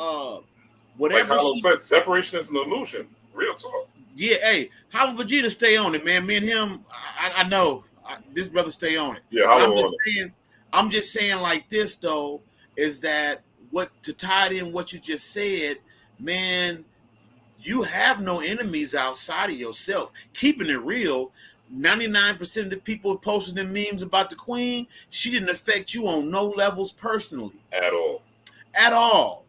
So to make her your boogeyman for the next week until somebody else dies, because actually that's kind of morbid. Keeping it real. It's actually kind of morbid. You know what I'm saying? Every time a celebrity dies. Come on. And it's a conspiracy. So I'll say this, and then I this topic I really like talking about, but I'll say this. This is it. I just want to talk about this because it's part of the movie, And I just want to tap into and get my nickel before we move on. Mm-hmm. It cannot be all about what's being done to you. Back in the days, it was a rap group out here, man, called 415 out here in the Bay, and the one dude, Richie, used to say, "I'm an actor, I'm a factor, not an actor." Right? Mm-hmm. What are you? What are you? Don't fall into what they doing, because actually nothing exists out of you. We all one. So what are you doing? You know what I'm saying? Yeah. Don't, and see that ties into Gore. Gore gave everything he had to that deity until it Mm-hmm. crushed him. Man, Mm-hmm. don't make this anonymous they more powerful than you. Because Right. at the beginning you spoke on the secrets and secret societies, right? And whenever I hear secret, my mind flashes back to C. Fremantle. Secret only means sacred. It's not that it's secret.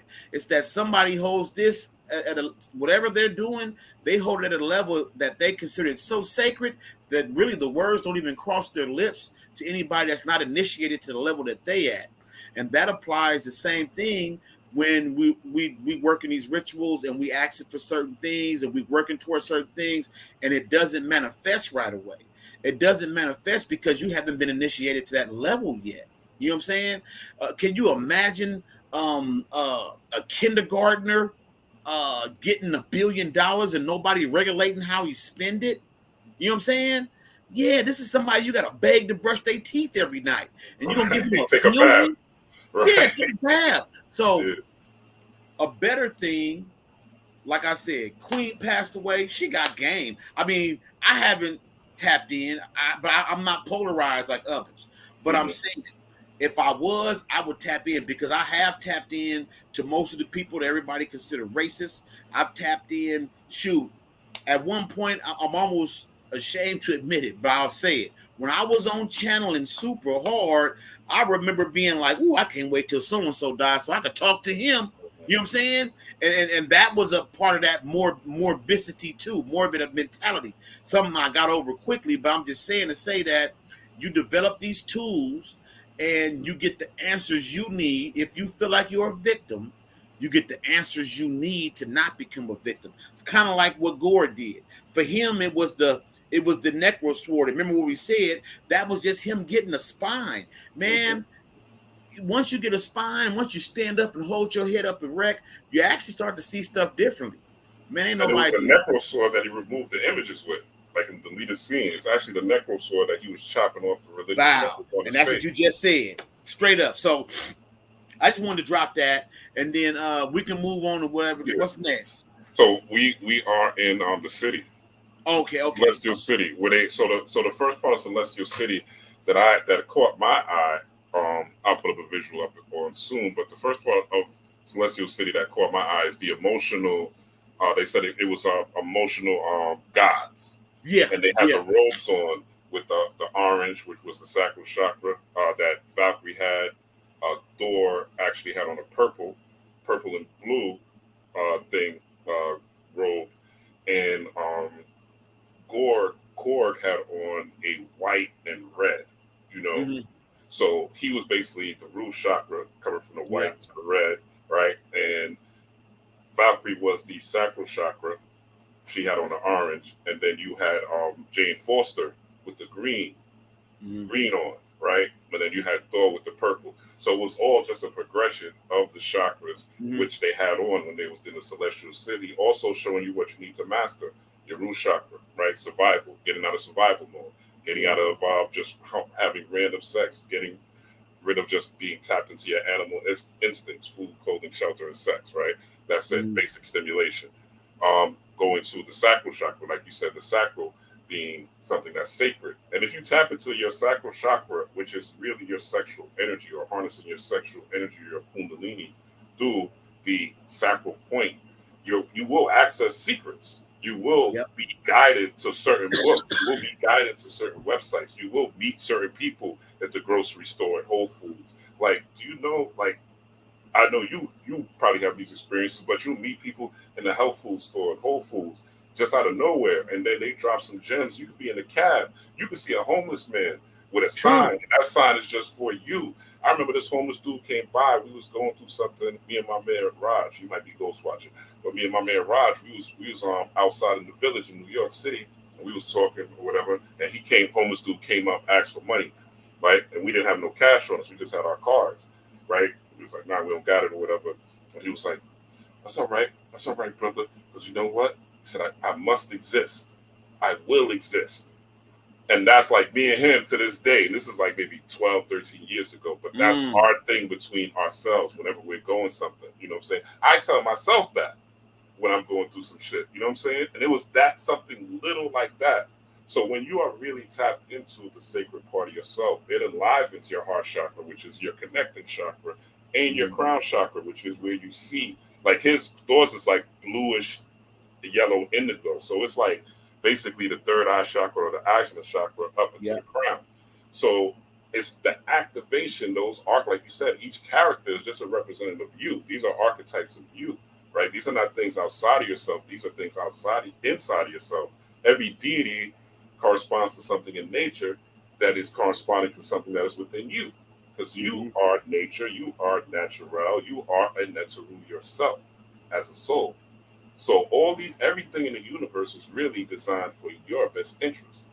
All the planets, this whole universe is designed to get you to the next level and ultimately get you out of this physical body, so to speak, and transport into the real abyss, right? Into where you go doing the real work, right? And that's becoming a star and having your own galaxy based on my understanding, right? But go ahead.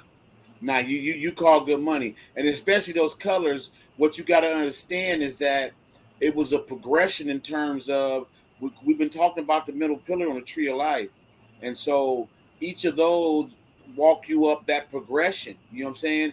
Even in terms of their battle plans, right? Core was kind of grounded, kind of like, hey, he was cool just with being there. Mm-hmm. You know what I'm saying? The Valkyrie, she was about action. You know what I'm saying? And then Jane was just like the core of everything. We got to get this going so we can save them kids.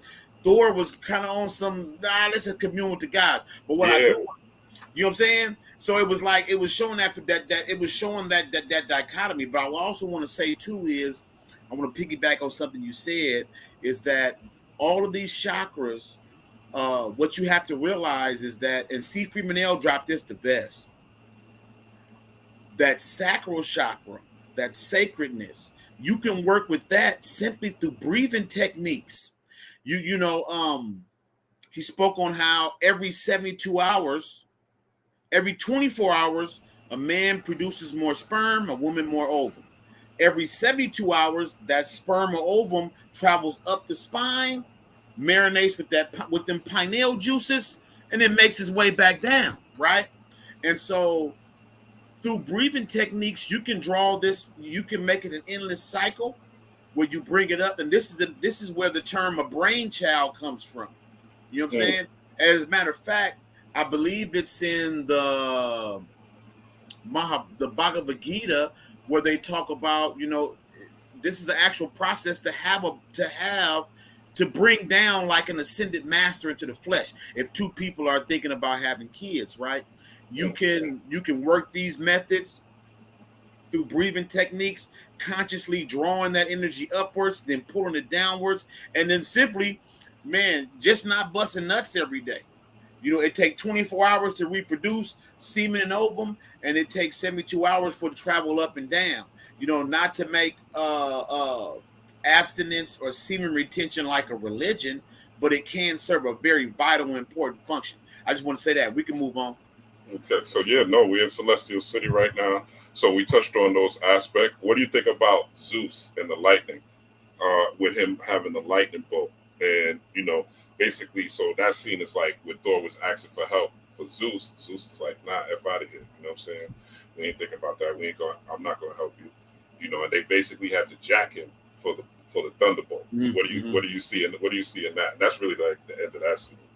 Yeah, for me, it was kind of a trip because Zeus is a correspondence to Odin, right? Zeus is a correspondence to Odin, his father. You know what I'm saying? And Zeus is a representation, Odin, Zeus. These are representations of Jupiter. So you would think that Odin would be feeling him. You know what I'm saying? And Odin actually represents everything that Gore is trying to get rid of. Like you said, it came down to the fact that they actually had to jack him for it. You know what I'm saying? They had to jack that man for any kind of help. You know what I'm saying? And I thought that was important, just in showing how, because these archetypes that we call gods and deities, they are nothing more than thought forms that countless billions have poured energy into. You know what I'm saying? And so now they're just rogue thought forms that get to do what they want to, that actually get to feed off you. Where initially you were feeding off them. They were created to serve a purpose, and then that purpose became a function, and then we became slaves to a function. I say we because at one time most of us were. You know what I'm saying? So slaves to Jesus. Yep, come on. And yeah, so slaves to Jesus. Yeah.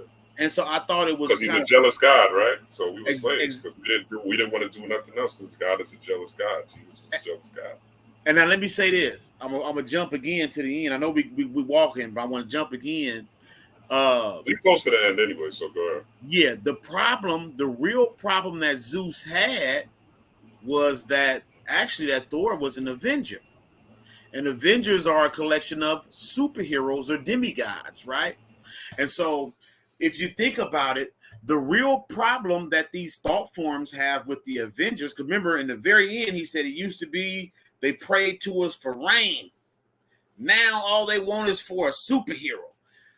The superhero, or I'm going to quote Friedrich Nietzsche, the Ubermensch, right? The Superman is actually above the gods. That's why Zeus was really more offended, because the gods have been replaced with these supermen. Now, the supermen that Nietzsche spoke on, thus spake Zarathustra, right? When Nietzsche speaks on the supermen, which is where we get this concept of superheroes from, superheroes, that whole concept derives from demigods. Demigods being a mixture of a goddess for a mother or father and a human for the mating of that pairing. And that pairing actually elevates above the actual god. So truthfully, Zeus's whole problem was he had a problem with superheroes because they had started doing what the gods used to do, which is perform what they profess. You know what I'm saying? The gods used to make it rain, but man, now they in their feelings because y'all don't need us no more. Even though if you think about it in terms of gods, I'm just talking in terms of MCU. Superheroes represent a blink of an eye in terms of all the time that gods and goddesses been around. But yet you mad at superheroes because they've begun to do what you no longer do. And I think that's indicative of this time that we live in, because now, on the cusp of the age of Aquarius, this information flowing, this knowledge available at anybody's fingertips, we're now realizing the errors of having an external deity. Hollow Vegeta. I got so much Vader. Yeah, I got a Vader helmet up over my head. My altar over here to the right is littered with nothing but Star Wars, C-3PO, Yoda. You know what I'm saying? That's the deities I got up there. You a part of I know Hollow Vegeta from the Mages Academy, and I have all my representations for Generation, Operation, and Destroyer. I keep Vader on my altar. I got him all around my house. You know what I'm saying? That's another thing I want to divert on real quick is you should have these images around you to remind you of these aspects, and not just to remind you, but I have Darth Vader because before I was on any of this, I was born in 73. In 77, I stood in line to go watch I'd Never Forget It, and I was scared to death of Darth Vader. You know what I'm saying? And so these different archetypes, they represent certain things to us, and when you put them around your home, they serve as visual reminders, especially once you put that spiritual energy behind it, right? And so the same thing with having these books. I say it all the time. Every time I get a new book, I tuck it under my pillow for about a week, and I go to sleep imagining myself reading it in the astral. I wish I could show you. I sleep with books in my bed. You know what I'm saying? Yeah, I do the I same sleep thing. with like I usually running through like 2 or 3 books, and Yep. I sleep with books in my bed. Like I Come on, literally I have do it. books surrounding me. Yeah. I'm gonna tell you the truth. I do it under my pillow because I'm reminded of that Bible verse where Jacob went to sleep on that rock, right? He laid his head on that rock and had that vision of the stairs heading from earth to heaven. So me growing up to witness, that's my idea of ascending to the astral, right? So I put these books under my pillow as I drift off. I thumb through it before. As soon as I get it, I open up a book. I'm gonna read some select pages. I might look for a chapter that catch my eye, go to it, read a little something, close it, put it under my pillow, and then I'm gonna go to sleep with the vision. I'm gonna see myself like a daydream. I'm gonna set the stage of me reading that book. And so, believe it or not, none of these books are news. Nothing new under the sun. You know what I'm saying? These books just represent information that's actually, it's like uh the earth has its own Akashic record.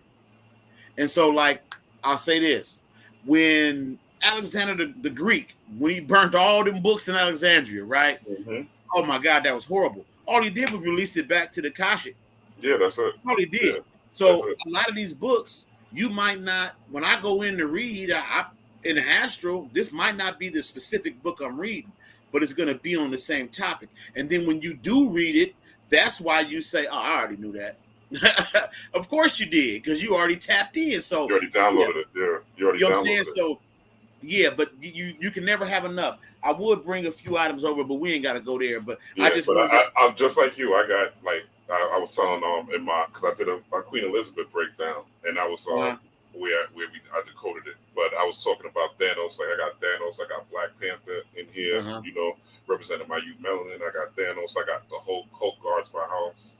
Hulk make sure nobody comes in. You know what I'm saying? He's been empowered with that duty. He does it well. Keeps it safe.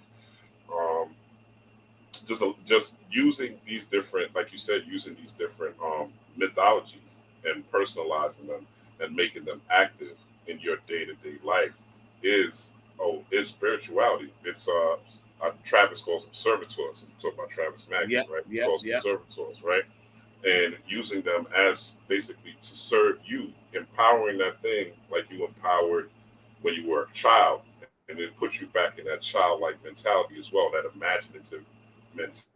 And ultimately, God, I always say God is a creator and God loves the creators most. You know what I'm saying? So Mm-hmm. when you are creating these archetypes or creating energy around these particular, inanimate, so-called inanimate objects, right?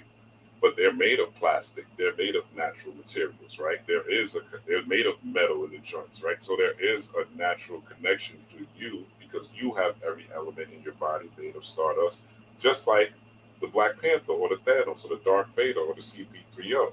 So Mm-hmm. it's not so much of a mythology or us, doing some woo woo, imaginative, out of this world thing to sync with something that is here because everything has life, everything has energy, everything Yeah. has black body radiation.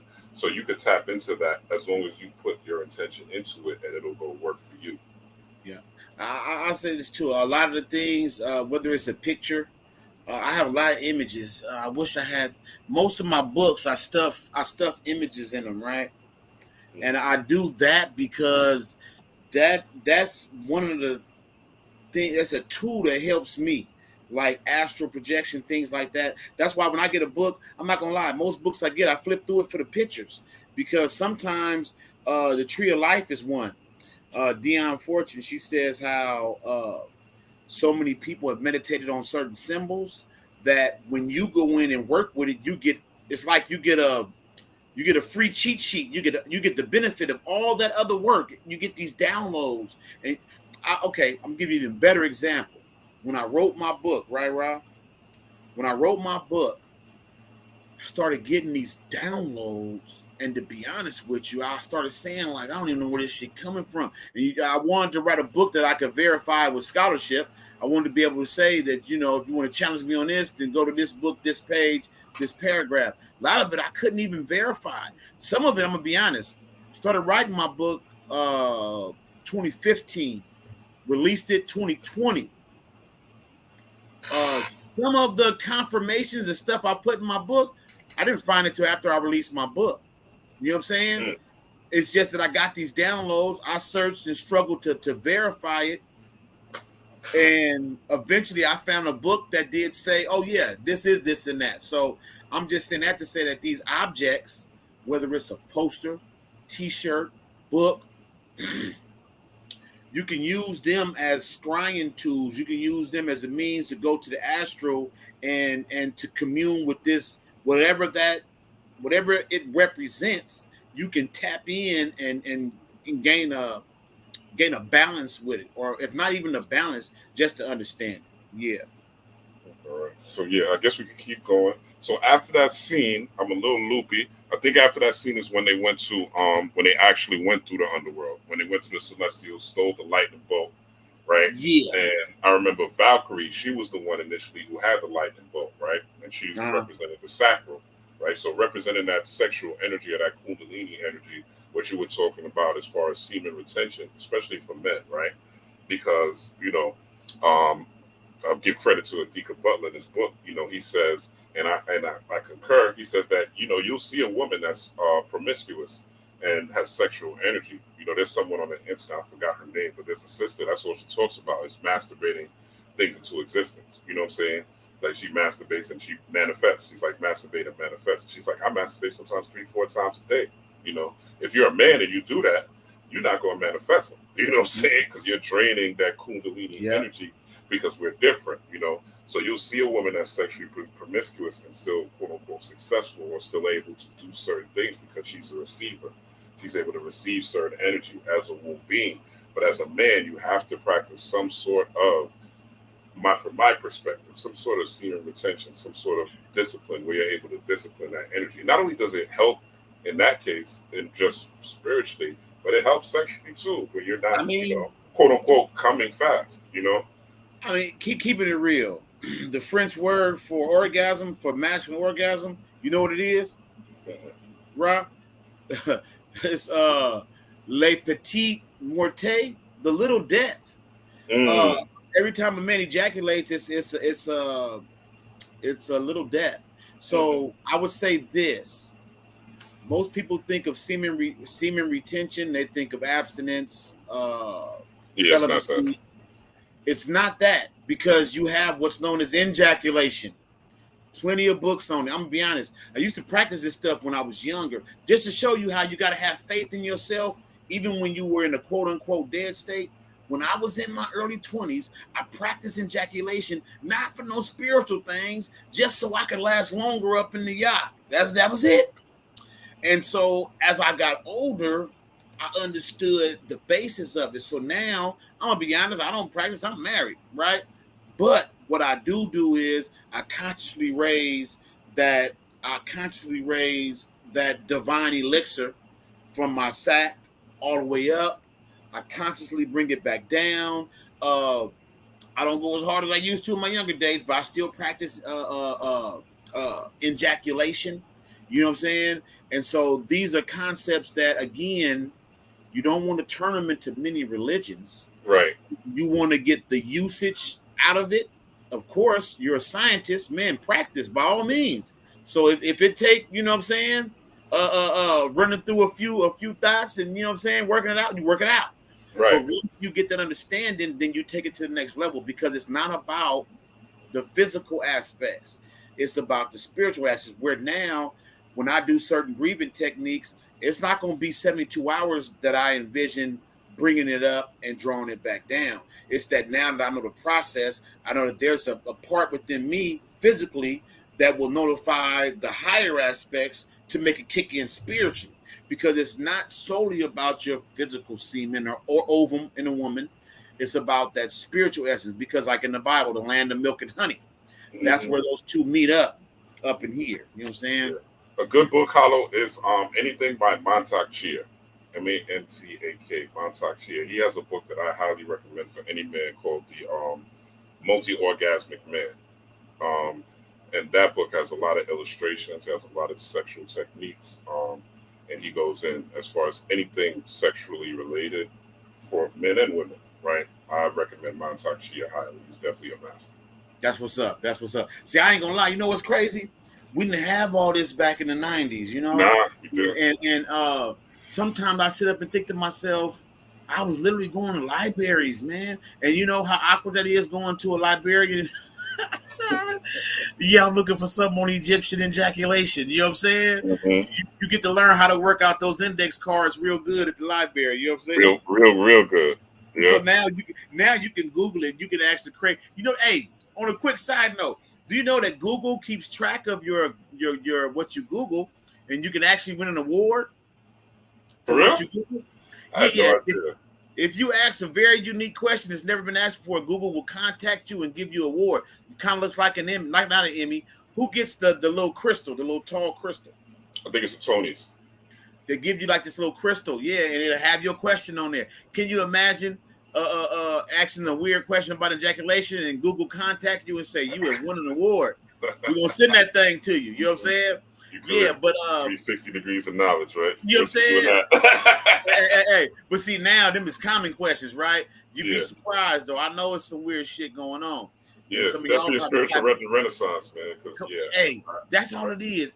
And in a way, I joke a lot. I say that we are not fully in the age of Aquarius, and we're not fully out of the age of Pisces. Mm-hmm. So I call it the Piquarian age. Okay, I like and that's a lot of the confusion you see. I tell you something.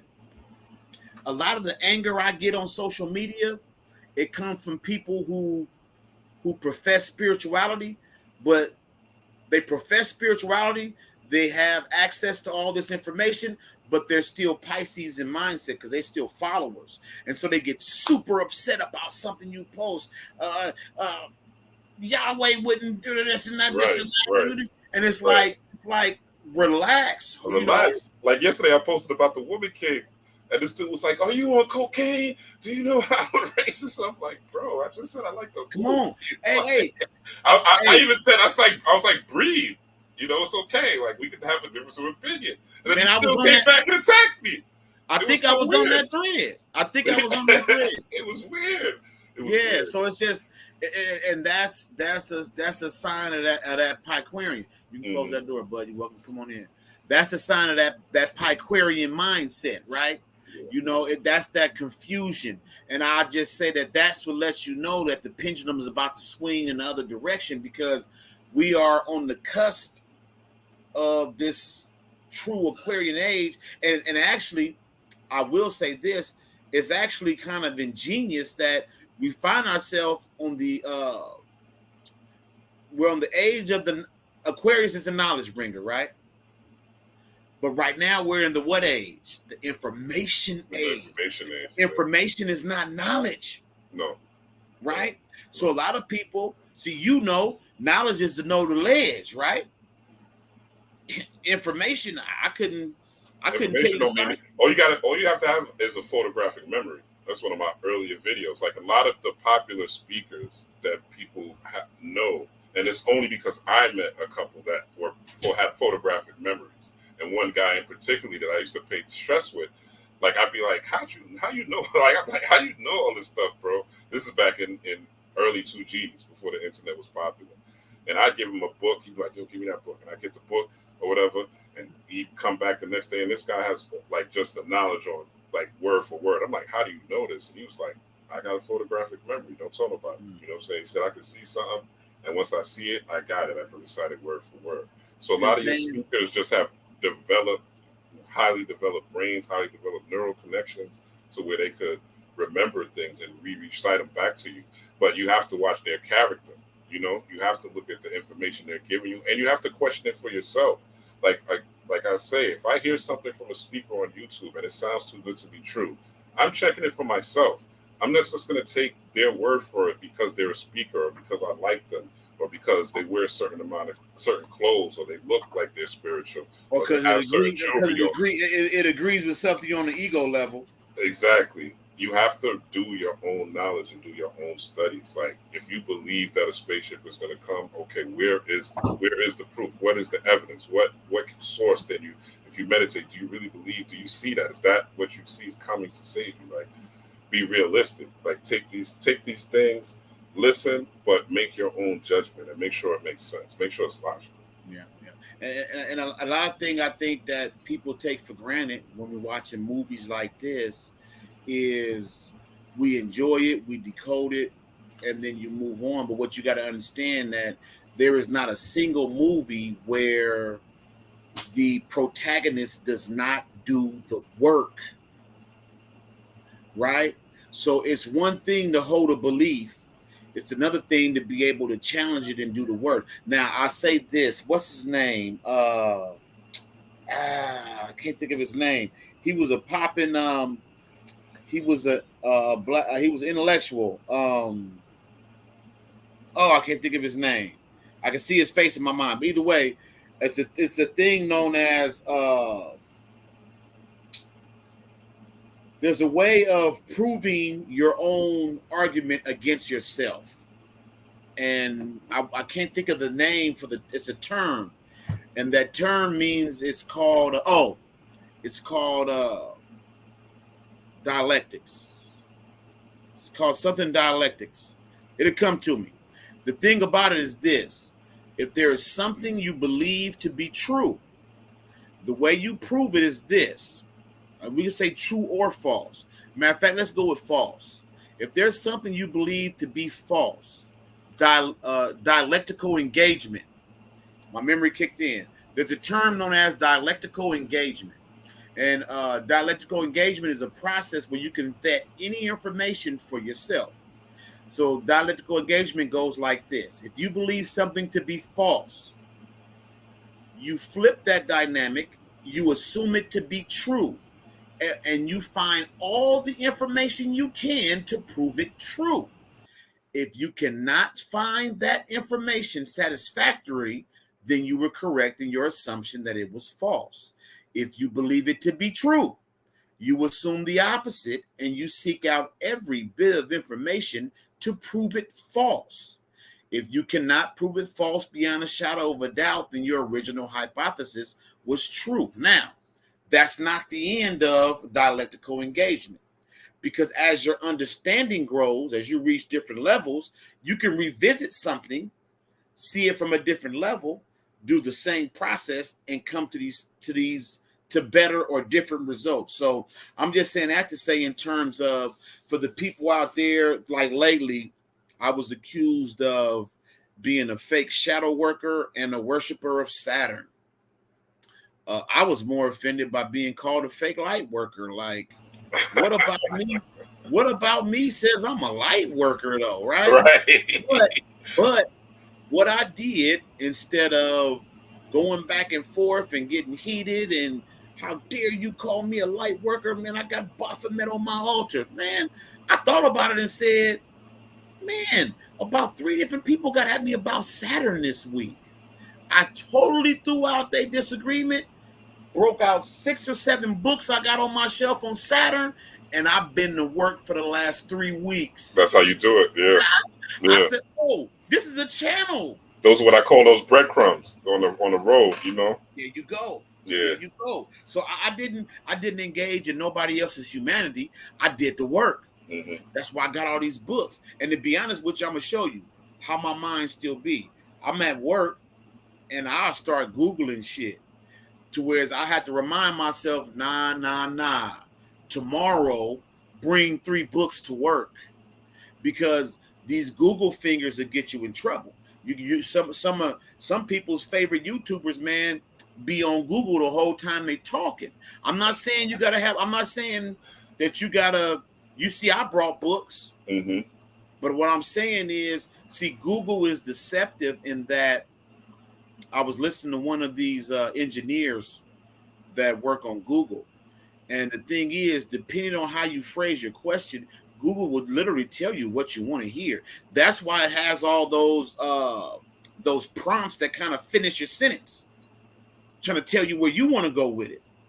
Now, that's okay to some extent. Some people think it's conspiracy theory. Oh man, they read my mind. No, there's an algorithm that's designed to predict what you want to ask. So in a way, we're talking dialectical engagement.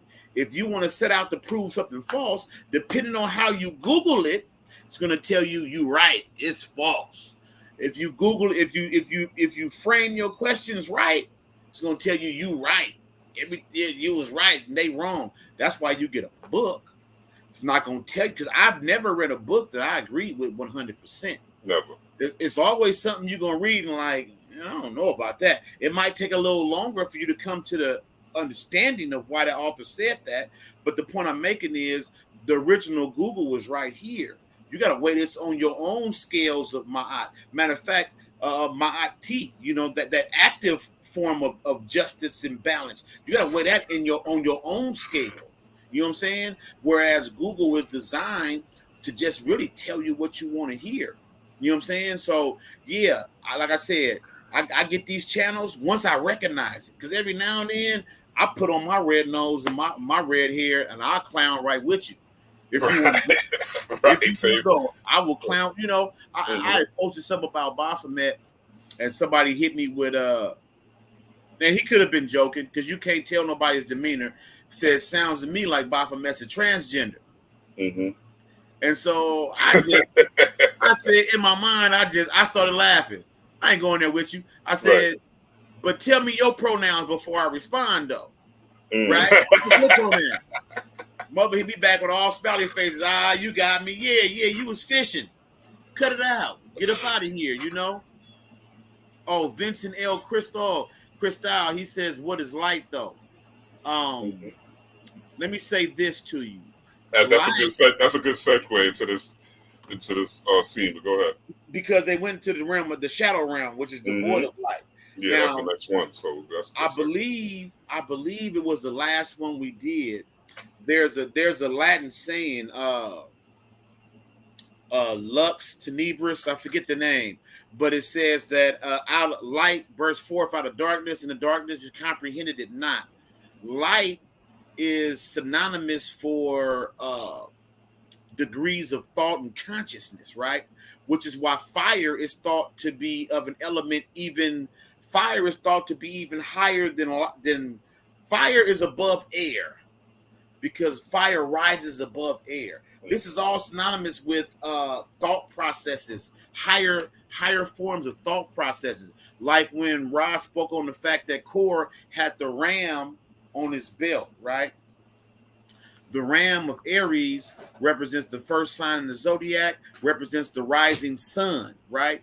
When light first breaks over the horizon. That's why sun rises in the east, sets in the west. The west is known as the place of darkness, right? This is where the sun sets, like in Egyptian mythology. When the sun set, Ra got a battle with Apep. You know what I'm saying? And then he battles with him until the sun rises again. So light is synonymous with not just its thought, but it's not the thought process of, I got to get up, I got to go to work, and I got to take a shit. Or let me call this girl before she starts tripping. Let me do this. It's not those thoughts. It's about the elevation of we were talking earlier about self-consciousness, being self-aware. That's light. Because truthfully, what we call darkness is just another form of light that we can't comprehend. You know what I'm saying? We can't see with the physical eye. So in electromagnetic spectrum. Exactly. In truth, there is no darkness. Put that up. So light is synonymous with being aware and being conscious. Darkness is synonymous with being ignorant and unaware. But as you raise your light, as you come to a deeper understanding, I'll tell you like this. Do you know that your skin, the skin on your body, is made up of the same thing as your eyes? Your whole body is designed to collect and process light. Your eyes, which we give our eyes credit for seeing, right? Oh, I saw that. There was an old school saying back in the days, believe half of what you hear and none of what you see unless it's coming from me. Now, that was some slick pimp talk, but it was actually true, because your eyes don't see a thing. Your eyes relay images via electrical chemical stimulation to your brain. Your brain is encased in literal darkness. Your brain sees nothing. Your brain interprets these symbols and says that's a chair, that's the color white, that's the color blue, that's a stop sign. So truthfully, what you're here for is the collection and accumulation of light. That's why your skin is designed to and matter of fact, that's also why being melanated, we absorb more light. We absorb more light codes. You know what I'm saying? Because light is the object of our search. You know what I'm saying? Essentially, if you think about it, that your skin is actually, your epidermis is actually an eyeball, you're actually just a walking eyeball. That's all you are. And so I always think about that, like when you hit me up about the solar flare today. You know what I'm saying? Truthfully, you want to be outside to catch them rays, right? At the same time, though, we got to ask ourselves, like in the Matrix, do you think that's air you breathing? You can actually tap in. You can tap in wherever you at, Wherever right? you are, even in the house, yeah. Because this physical light is it's a symbolic representation of that other light. You know what I'm saying? And Vincent, let me know, man, if I'm not being clear. I don't want to speak in spiritual jargon. You know what I'm saying? Yeah, real quick, Vince, just to give you a visual, like real quick, like this is gamma rays, X-rays. This is the electromagnetic spectrum. So this is the visible light, right? All light is electromagnetic. So this is all we see. So we don't see X-rays, we don't see gamma rays, we don't see these waves, microwaves, radio waves, right? TV waves. You're not seeing the Wi-Fi that's going through your house right now, right? You're not seeing the Wi-Fi that's on your phone. You don't see the radio. You don't see the microwave waves when they're cooking your food or whatever, right? Infrared waves are the basic foundation. X-rays come out of black holes normally. So that's X-rays come out of black holes, and also the sun produces X-rays and gamma rays, right? Gamma rays are the highest waves. But this is all you can see. So look at how much is available, right? How the frequency from down here, you could say lower level entities that reside, or lower level frequencies of vibrations that reside, and then as the higher frequencies and entities, right, reside on that wave. So depending on your frequency, right, that's why I say frequency is what you do frequently. You want to engage so that you going from your visible light is able to tap into the invisible light, so to speak. And this is where you get your downloads, your uploads, your quote unquote inspiration, right? And your access to all sorts of different things. So light, the visible light is very, very, very limited. There's not that much that we actually see with these two eyes, you know. So the third eye though is where you're able to tap in, or that pineal gland. When you engage in that DMT, this is why when you sleep, you can go into different worlds, because your frequency is now changed, your vibration is now changed, and you're able to travel basically as as solar wind. Speaking of it scientifically, you're basically able to travel as a ball of plasma, which is what the sun is putting out. So you're able to move as an astral body through the universe because your vibration is now shifted. So if you're able to astral travel or leave your body, or you have sleep paralysis, that's what's happening. Your frequency is changing from visible light into invisible light. So this is why you're able to cruise through the darkness of space. And you know what? Let me jump into and say this. That's why when you meditate and when you dream, the blues are a lot bluer. The whites are more flecked with gold and more vibrant. The reds are more alive, and you know what I'm saying? I want to do this though, real quick on the topic of light. I got right here J.C. Cooper and Illustrated Encyclopedia of Symbols, right? This is my go-to joint. I actually was going to grab my Manly P. Hall book on Man the Grand Symbol, but I want to read this real quick on what it says about light. Now, he has a lot, so I'm not going to read it all, but it says here, light, manifestation of divinity, cosmic creation, the logos. The logos is the word in the Bible. When it says the word in the beginning was the word was God, and the word was God, that's the logos, right? The universal principle and manifestation, the primordial intellect, life, truth, illumination, gnosis, direct knowledge, the incorporeal, the source of goodness, radiance symbolizes new life from divinity. It is the first thing created, the power of dispelling evil and the forces of darkness. Light and darkness are dual aspects of the great mother, life and love, death, burial. So I just wanted to say that just to say we have these general concepts of light, and then you have to form what it is for you personally. For me, light is just me opening myself up to realization that there is no darkness. One of the things I always remind myself is that the word ignorance contained within that word is to ignore. And to ignore something implies a choice. The weatherman can tell you it's going to rain tomorrow, but you don't got it. You can ignore that and not leave out the house with an umbrella. That's your choice. You can choose to ignore it. So for me, the difference between light and darkness is that I choose to see. I don't choose to ignore. I don't choose ignorance. I'm talking a lot of tarot talk. In tarot, when you see white on a person, it's usually covered or it's not covered. For light to be covered, that, like, I believe it's on the magician. Right under his robes, he has on white, which symbolizes that any time he can shed, he has black over white, I believe.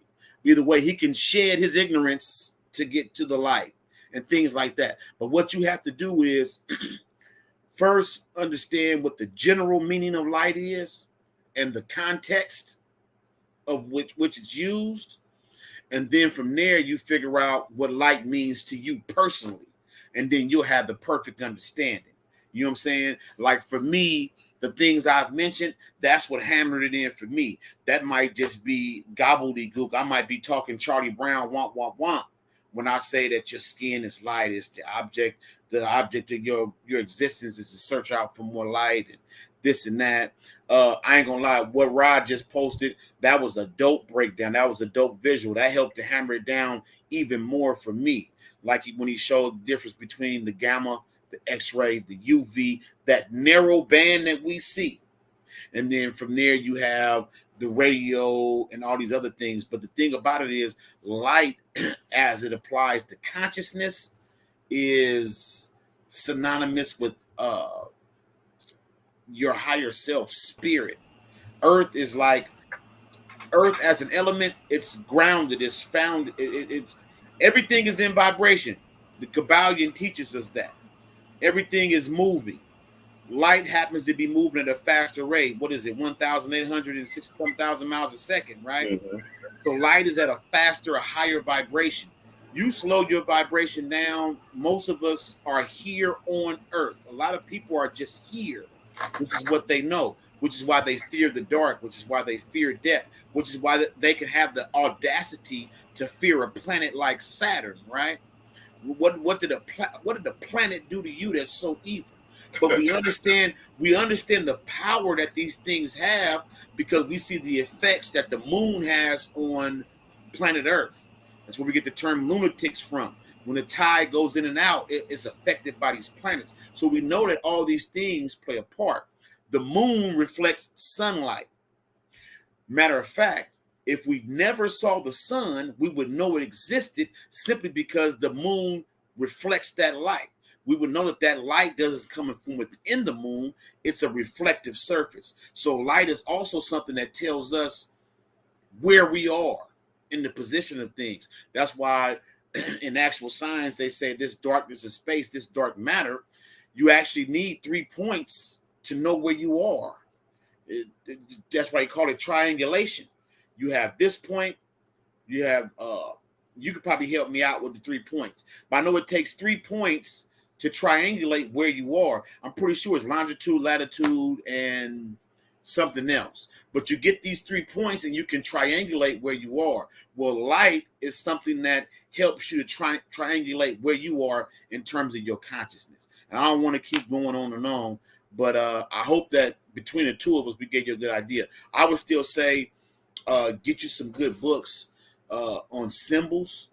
You can get a good book on dream symbols too, and you narrow down what the general idea of light is, and then fix it in what it is for you, and then from there it's like rungs on a ladder. You'll start to find what you need everywhere to not only personalize that concept, but also to raise your light. That's a good question because you hear it all the time. Oh, you got to raise your light. I'm not gonna let nobody dim my shine.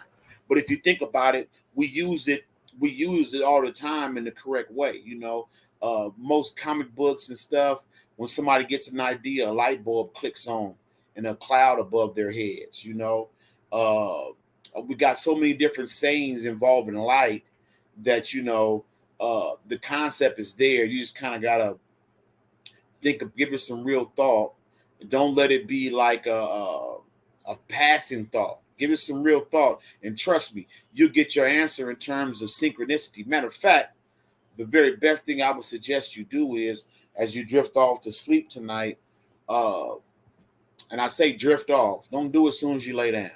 When you feel yourself starting to get sleepy, ask yourself at least 3 times, what is light? What does light mean to me? Man, what is light? What does light mean to me?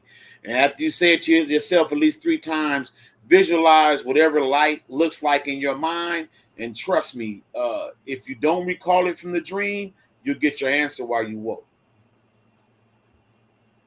Yeah. Major key. Talking to yourself. Yeah. Major key. Yeah. That's one of the spiritual things that is not really discussed as often. So I'm glad you touched on that, man. Yeah. Talking to yourself and asking yourself, even sometimes when you got pain in your body and headaches, sometimes if you talk to yourself and like, look, I need this headache to go away. Look, this pain in my knee, I need it to stop. Your body will start to coalesce and it will start to work on your behalf. You know what I'm saying? If you command it to do so, it will work. Speak. So that's another form of light as well. You know, Mm-hmm. light is essentially information, but light, like he said, is what is light to you. Like what is it that you are giving light to, or you are focused on? What is it that makes shines in your eyes? What is it that glows in your eyes? What is it that's visible in your eyes? You know, to some people, light is human trafficking. You know, that's what they do on a day-to-day basis. They look for people to victimize. You know, I'm using an extreme just to make a point. You know, but that's what their light is. That's their day-to-day thing. That's what they're focused on. That's their information. That's their glow. That's their in Kemet, they have a deity, Kepera, you know, the dung beetle. And the dung beetle always moves towards the sun. You know, it rolls its ball of dung and it moves towards the sun. And that's just, and even in the moonlight, it still moves towards moonlight, right? It moves as the sun ascends, rises to the east and sets in the west. It always moves according to where the sun is. So I say that to say the light is where you focus on. This dung beetle is focusing on the sun, and that's how he does his work. So it's basically a representation of him, of the beetle tapping into nature, or you as a soul, as a worker, when you wake up during the day, what is your light? What are you focused on? What type of work are you doing to get you from day to night, right? What is your light? Your light will reflect in your work, just like the dung beetle is planting seeds in that dung to feed their family, right? And also create more beetles. You know what? I want to say this there's too. A lot of science in nature if you study. Oh, and one more thing, real quick, Mike, before you go in. That's a good book. I got that. I got that sucker. That's a good book. I got this off you. You the one who put me onto this. Oh, word? Okay. Yeah, I got that. That's a good book. Yeah, I got this off your videos. Oh, yeah, okay. Professor got a YouTube channel, by the way. So. Yeah. Dictionary symbols. I forget who the author is offhand. Hans Biederman. Hans Biederman. Okay, let me say this to you too. While we talking, I like what you just said. Now, let me say this too. We have a habit in Western society. We learn by negation. What I mean by that is a lot of people learn through disagreement, right? So it's possible that some of us that can't nail down some of these symbols is because we're not learning the way we normally learn, through negation. So what you do is, this is not directed at Vincent, I'm saying anybody having problems nailing down a concept, why not focus on the opposite of what that thing means? Why not focus on what darkness means? And you can kind of come to the same conclusion that its polar opposite is light. So use all the tools available, because to be honest, I had to work to train myself to rethink. Once I finally got those keys and I knew what was going on in terms of what was missing for me to elevate spiritually, I actually regressed mentally back to like probably kindergarten or preschool. And I didn't throw anything away. I just relearned, because I did have a problem of learning through negation, where you'd be like, man, such and such happened. Man, get the fuck out of here. Hell no. And why would he do that? Oh, so you telling me? And so instead of so I'm just saying that to say, not to say that you have to be confrontational or adversarial, but to say that you can learn You can learn about a thing by examining its opposite. It's along the lines of dialectical engagement. If you think something is true, set out to prove it's false. So if you want to know what light is, man, examine. Okay, one quick thing, right? We can move on. I Okay. learned this. I learned this when I was in my early 20s. A dude hit me with a psychology test, and I didn't know it was a personality quiz, and I didn't know it. And I resented him because if you answer these questions perfect, if you answer them honestly, it's going to tell you more about yourself than you thought you knew. So what this person did, though, he shined light on the darkness of my mind with 3 simple questions. He was like, okay, I'm gonna ask you 3 questions. To each question, I need you to give me 3 adjectives to describe your word. So I'm gonna be honest, fresh out of high school, I was still like, what's adjective? Descriptive word, you know. So he asked me, what's your favorite animal? Give me 3 descriptive words. Describe your favorite animal. 3 descriptive words. Then he said, okay, describe your favorite body of water. Give me 3 words. First, you say what the animal is. Then you give 3 descriptive words. Then you say what the favorite body of water is. You give 3 descriptive words. Then you say, and then he asked, I'm missing one. Animal, color, animal, body of water. And then the last question is what shines the most light on you to yourself. The last question is not, it goes like this. Imagine, so you're using your imagination. Imagine you wake up in a dark room. There are no apparent windows, no doors, no apparent way out. Use 3 words to describe how you would feel. Now, those seem like simple questions. When I got hit with those questions, I answered them like this, back to back to back. I was only kind of angry because I realized I gave this man, even though it shined light on myself, to myself, I was kind of resentful that I actually exposed somebody else to my inner workings, which now I'm not at that point, but at that time I was. And so I tell you real quick while I'm dropping it, and this is something you can do on yourself. And I say, I've been using, I'm 49. I've been keeping hold of this for the last 20 plus years, probably like 29 years now. So keep it, make it your own, bounce it off your kids, bounce it off your girl, bounce it off your guy, take it to work. And it's going to help you, especially seeing somebody else's reactions. So number 1, your favorite color is how you view yourself. Don't matter what the color is. Only thing that matters is the 3 adjectives, right? And the questions are so innocuous, they're so off-putting that you'll answer them honestly. Oh, my favorite color is red. It's exciting, it's sexy, it's this and that. Now, I'm going to share with you guys what my answer was. My answer was beige. And I said, because it's calming, it blends in, and something else. Because at that time in my life, I was shrinking. I was trying to be smaller. I was afraid of my intellect. I didn't like being smart around my friends. I hated using big words. Whenever they caught me reading books, I would close it. So when I found out what it meant, that's how I view myself, I was mad because I knew it was true. I was shrinking. I was trying to hide. I was trying to blend in like camouflage. Favorite body of water. Again, the body of water doesn't matter. You could say a pond, a puddle, a lake, a river, an ocean, raindrop, don't matter. What a body of water represents is what you look for in a relationship. So you might say, I like waterfalls because it's rocky, it's exciting, it's alive. Well, that's what you want in a relationship. You want rocky, exciting, alive. Your favorite animal. The animal, again, doesn't matter. The 3 adjectives are the only thing that matter. What you look for in a favorite animal, that's what you look for in a mate, in your significant other, right? So if you want a tiger because it's wild and vicious and whatever, that's what you're looking for. And if you be honest with yourself, you'll look at your current relationship and say, damn. And then the dark room. And I bring up the dark room because it relates to light. There's no light. There's no way out, no doors. What do? My first thing, I said something like panic, something else. And then I said, relax. And so that is how you would view an addiction or death. So can you imagine waking up dead and the first thing you do is panic? But at least I listed as my third was eventually I would relax. And at that time, I knew that once I got over these feelings, eventually I would settle down and my scientific mind would have kicked in. But Just want to drop that baby tool with powerful implications that anybody can work with. You know what I'm saying? Anybody. Yeah. When you die, go to the right. Don't go to the left. Don't go towards the sun. Go to the right. That's the Go to the escape. right. That's the escape route. That's the escape Yeah, route. yeah. We're gonna do a video on that though. But Okay. yeah. I've been looking at the science of it, and I think I got the tool. You know, I think I got the tool. But yeah, go to the right. Don't go to the left.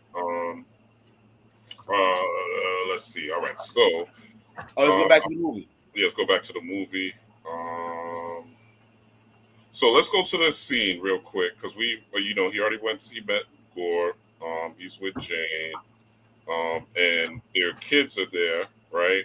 When he first gets there, and I always thought this scene was very interesting. I had it on the screen. Let me put it back up. Let me share it. So this looks like a tree, right? You were talking about the tree of surely life, is.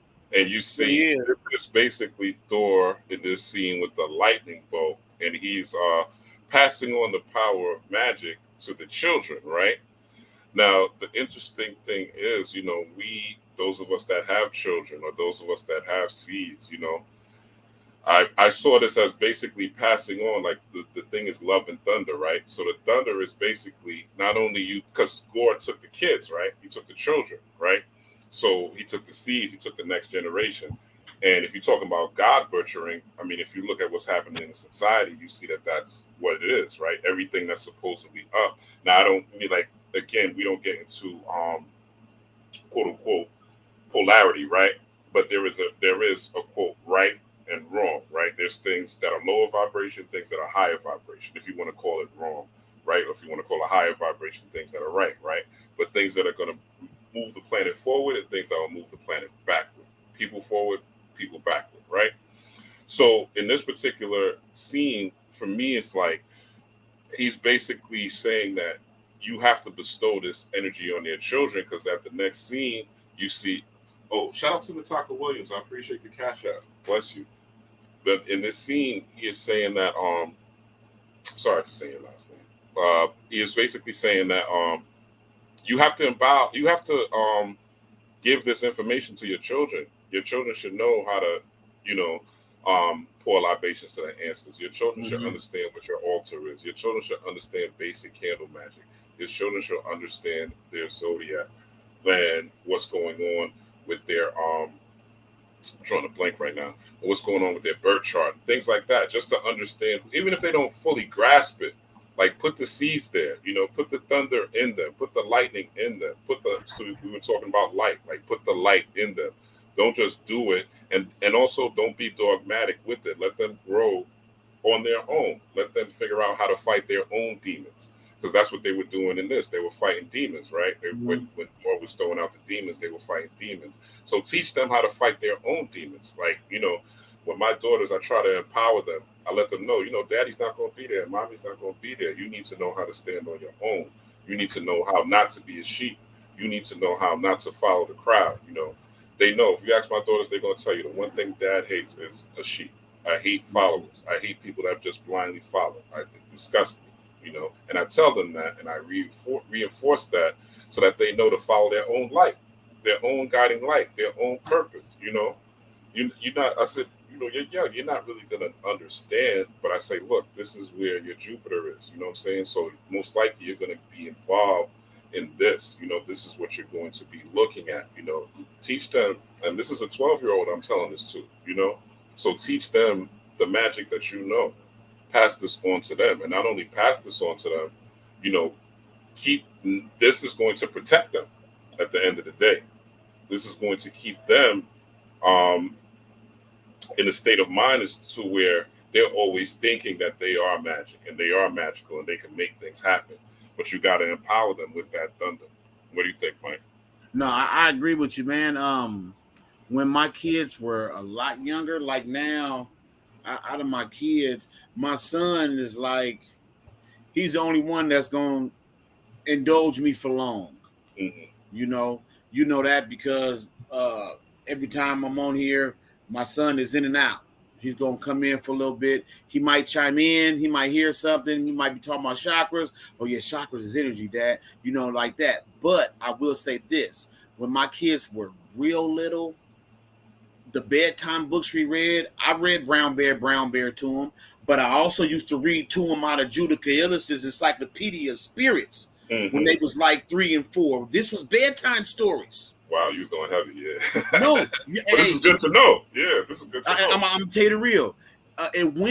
It took for me going too heavy for me to be like, whoa, let me back up. They see me working. I planted the seeds. I'm gonna let them come into it on their own. But what I will say is this, and what I did with this book, I let my kids pick out what they wanted to read. You know, keeping it real, my daughter was the one that alerted me that Ganesha was everywhere around me. You know, and this was 2000. They're 13 now. 6 years ago. So she was what, 6, 7? You know, for me reading out of this to her one day, she was like, Daddy, I see Ganesha everywhere.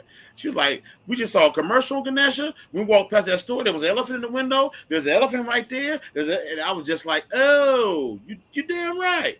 But anyway, what I wanted to say too was just in alignment with what you're saying. I went hard like that. When my kids were little, I'm going to be honest, I'm a scientist. I experimented on them. Spiritual. No, I'm not. And I don't want you to think I said that in a derisive or divisive No. I think that's a great thing. I wish I would have did that. You know, because he even like I said, what hit me was I didn't want to do them how I was done. Because as being a Jehovah's Witness was shoved down my throat. First chance I got, I rebelled from it. So I didn't. That's what hit me. Like, man, let me not shove it down their throat. So I want to fast forward. When I said I was experimenting. When I was doing my dream studies, like I said, my kids, from the moment they could speak, I've been doing dream studies with my kids. So much so that right now, between my wife, my son is 16, my girls are 13, they're twins. Every morning we talk dreams in my house. This is just automatic. Whether we eating breakfast or we in the car, it could be 5 p.m. Oh, I didn't tell you about my dream last night, Dad. Oh, yeah, tell me. This and that. My son, first thing in the morning, man, Dad, I did this and that. So what I wanted to say was dreams have become so much a part of what we discuss that, do you know we have other family members come over the house?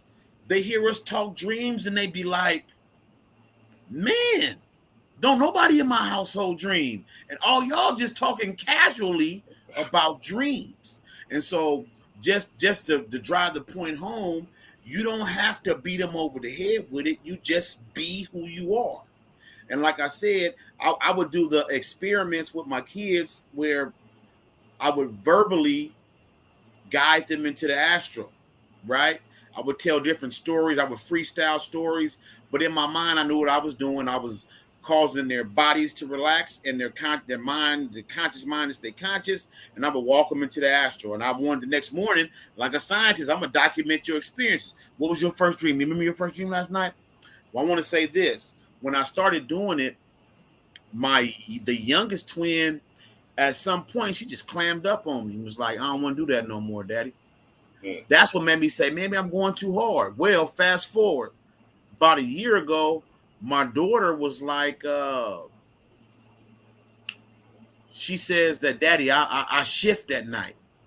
And I'm like, shift? What's this? And to be honest with you, I was laying down to take a nap. So honestly, I didn't want to hear none of that shit. You shifting? What you talking about? You know what I'm saying?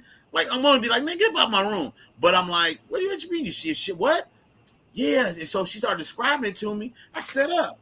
I'm like, you mean astral? You astral project? No, Daddy, I shift. And so I'm like, okay. Tell me again. It's astral projecting. She just chooses to call it shifting. She says she shifts from one world to the next. She shifts from her waking world to wherever she desires to go. So for her, she's into Harry Potter and other little fantasy series. As she goes to sleep, she shifts to the world of Harry Potter. And she interacts with him and this and that. And so and she told me how hard she worked to gain this ability, you know? And I felt like what she was telling me, I could appreciate it because I know how hard I worked to gain my abilities. You know what I'm saying? And so just to wrap it all up, you'll be surprised if you just be who you are around your kids. You don't got to live no separate life. You don't got to, even if it's Baphomet you desire on your altar, then if your kids can't, if you don't want your kids to see it, then maybe you shouldn't do it, you know, or maybe you work them in easily. Instead of getting Baphomet, you know, get a dragon, and then work up from the dragon to something else and to something else, and you know what I'm saying. So I just say that to say, like what you're saying, with Thor, expose my kids to it. And if you remember, when he gave them kids them power, remember he was whispering to the Thunderbolt. He said, "For a limited time only." For a limited time only, right? Yeah. I don't want to overdo this. I don't want to create no little egomaniacs. So I did what I did. I planted my seeds, and now, as I get older, I get to watch the fruits of my labor. And I would suggest that to anybody listening, if you have kids. And I would say, even if they're older, you know, you heard my example of having real little kids, but the saying is still true. The average person, especially the average American has a shorter time span than a goldfish. Yeah, I saw that. Less than 6 seconds or something like that. Yeah. Less than 6 seconds. A goldfish has 7 seconds. Mm-hmm. The average adult functions at a 3rd grade level of intelligence. So if you cannot explain it to a 3rd grader in less than 7 seconds at a time, you don't know it yourself. Mm-hmm. And so that goes with regardless to age group. Matter of fact, it's easier to talk to kids because their mind is still open to wonder and not closed to belief. You know what I'm saying? And so just getting the habit of that and being able to talk at that level, it stops you from using the psychobabble, the spiritual jargons.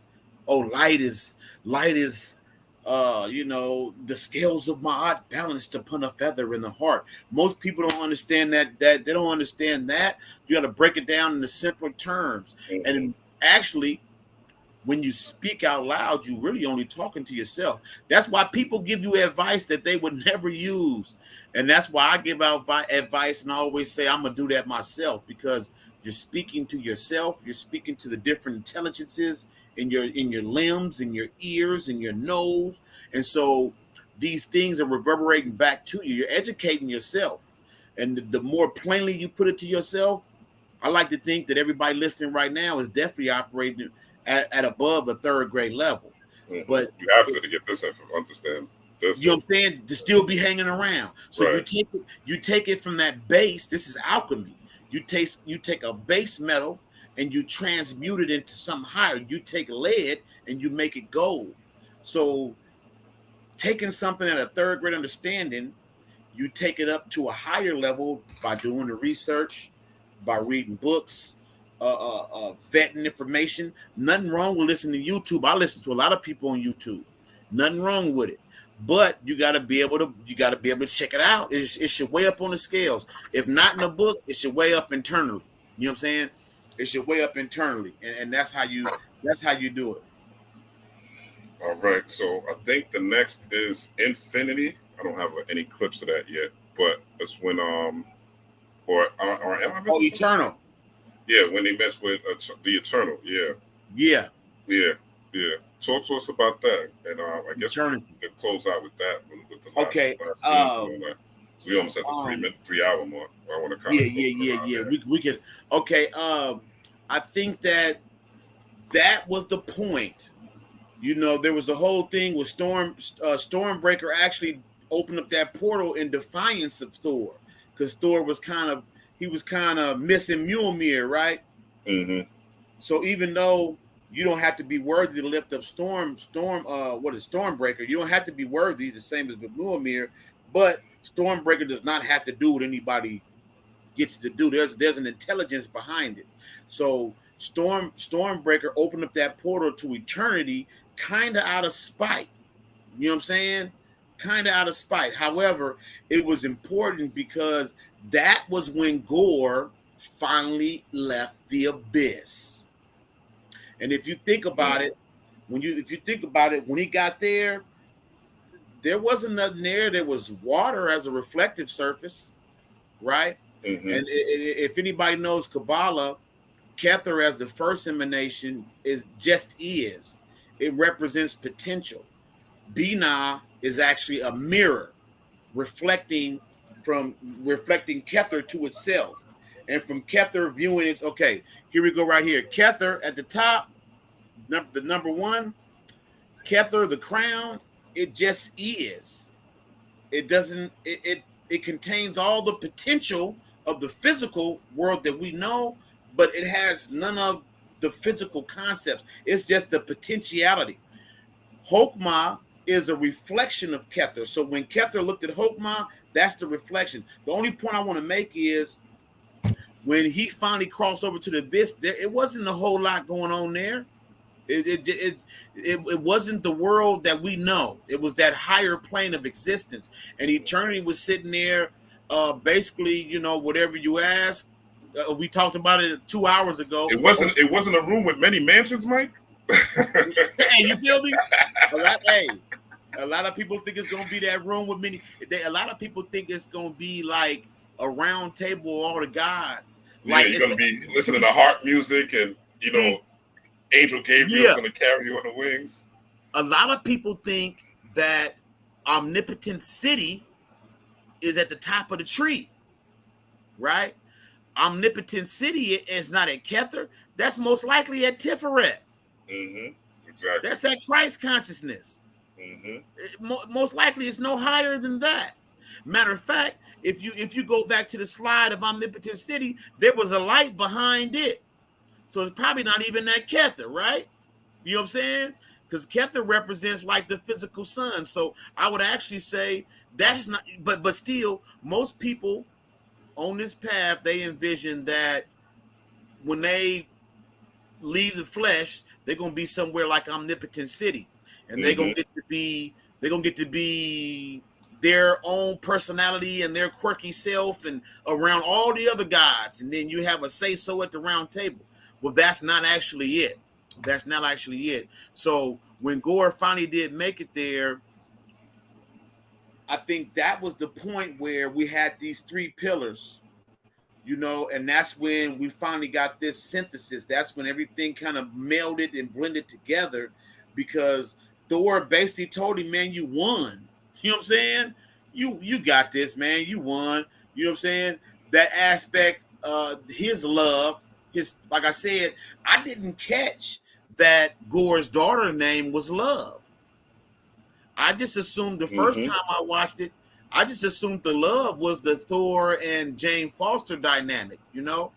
And that wasn't that was not the case. The daughter's name was Love. And at no point did he tell Thor his daughter's name. So when he said, I know why you here for love, man, that made him think of his daughter. And that was the only thing,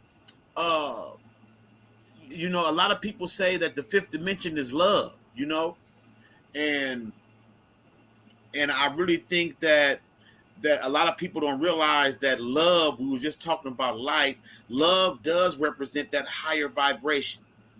Not conditional love, not if you do this, I'll love you, not so long as you never betray me, I'll love you.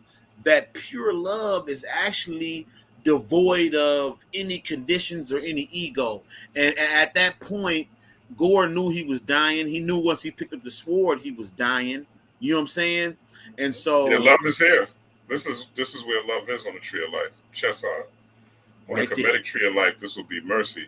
So this is going to take you up into Shokmah. Because once you have love, right? So when I got love for my brother, I want the best for him, or my sister, I want the best for him, right? And vice versa. So because of that, right, you're going to gain wisdom. You're going to get additional downloads, because now you're thinking like God, right? You're thinking like, quote unquote, the creator. You're thinking, quote unquote, like the highest version of self, because God is in everything, right?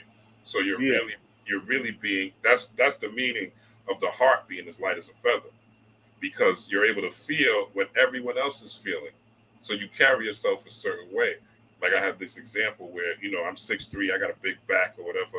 I go to concerts or whatever. I go to concerts because I am an empath. This is what an empath really is. People say they're empath, but I could tell Because when you talk about certain people, or you say things about certain people, I understand that you're not really an empath. Because I know you're not putting yourself in their shoes. When you talk about certain celebrities, you don't put yourself in those shoes. You don't see how it would be for them to experience what you in the comments talking about, or what you wouldn't saying about them in the comments, or what you're talking about them to me or your friends about.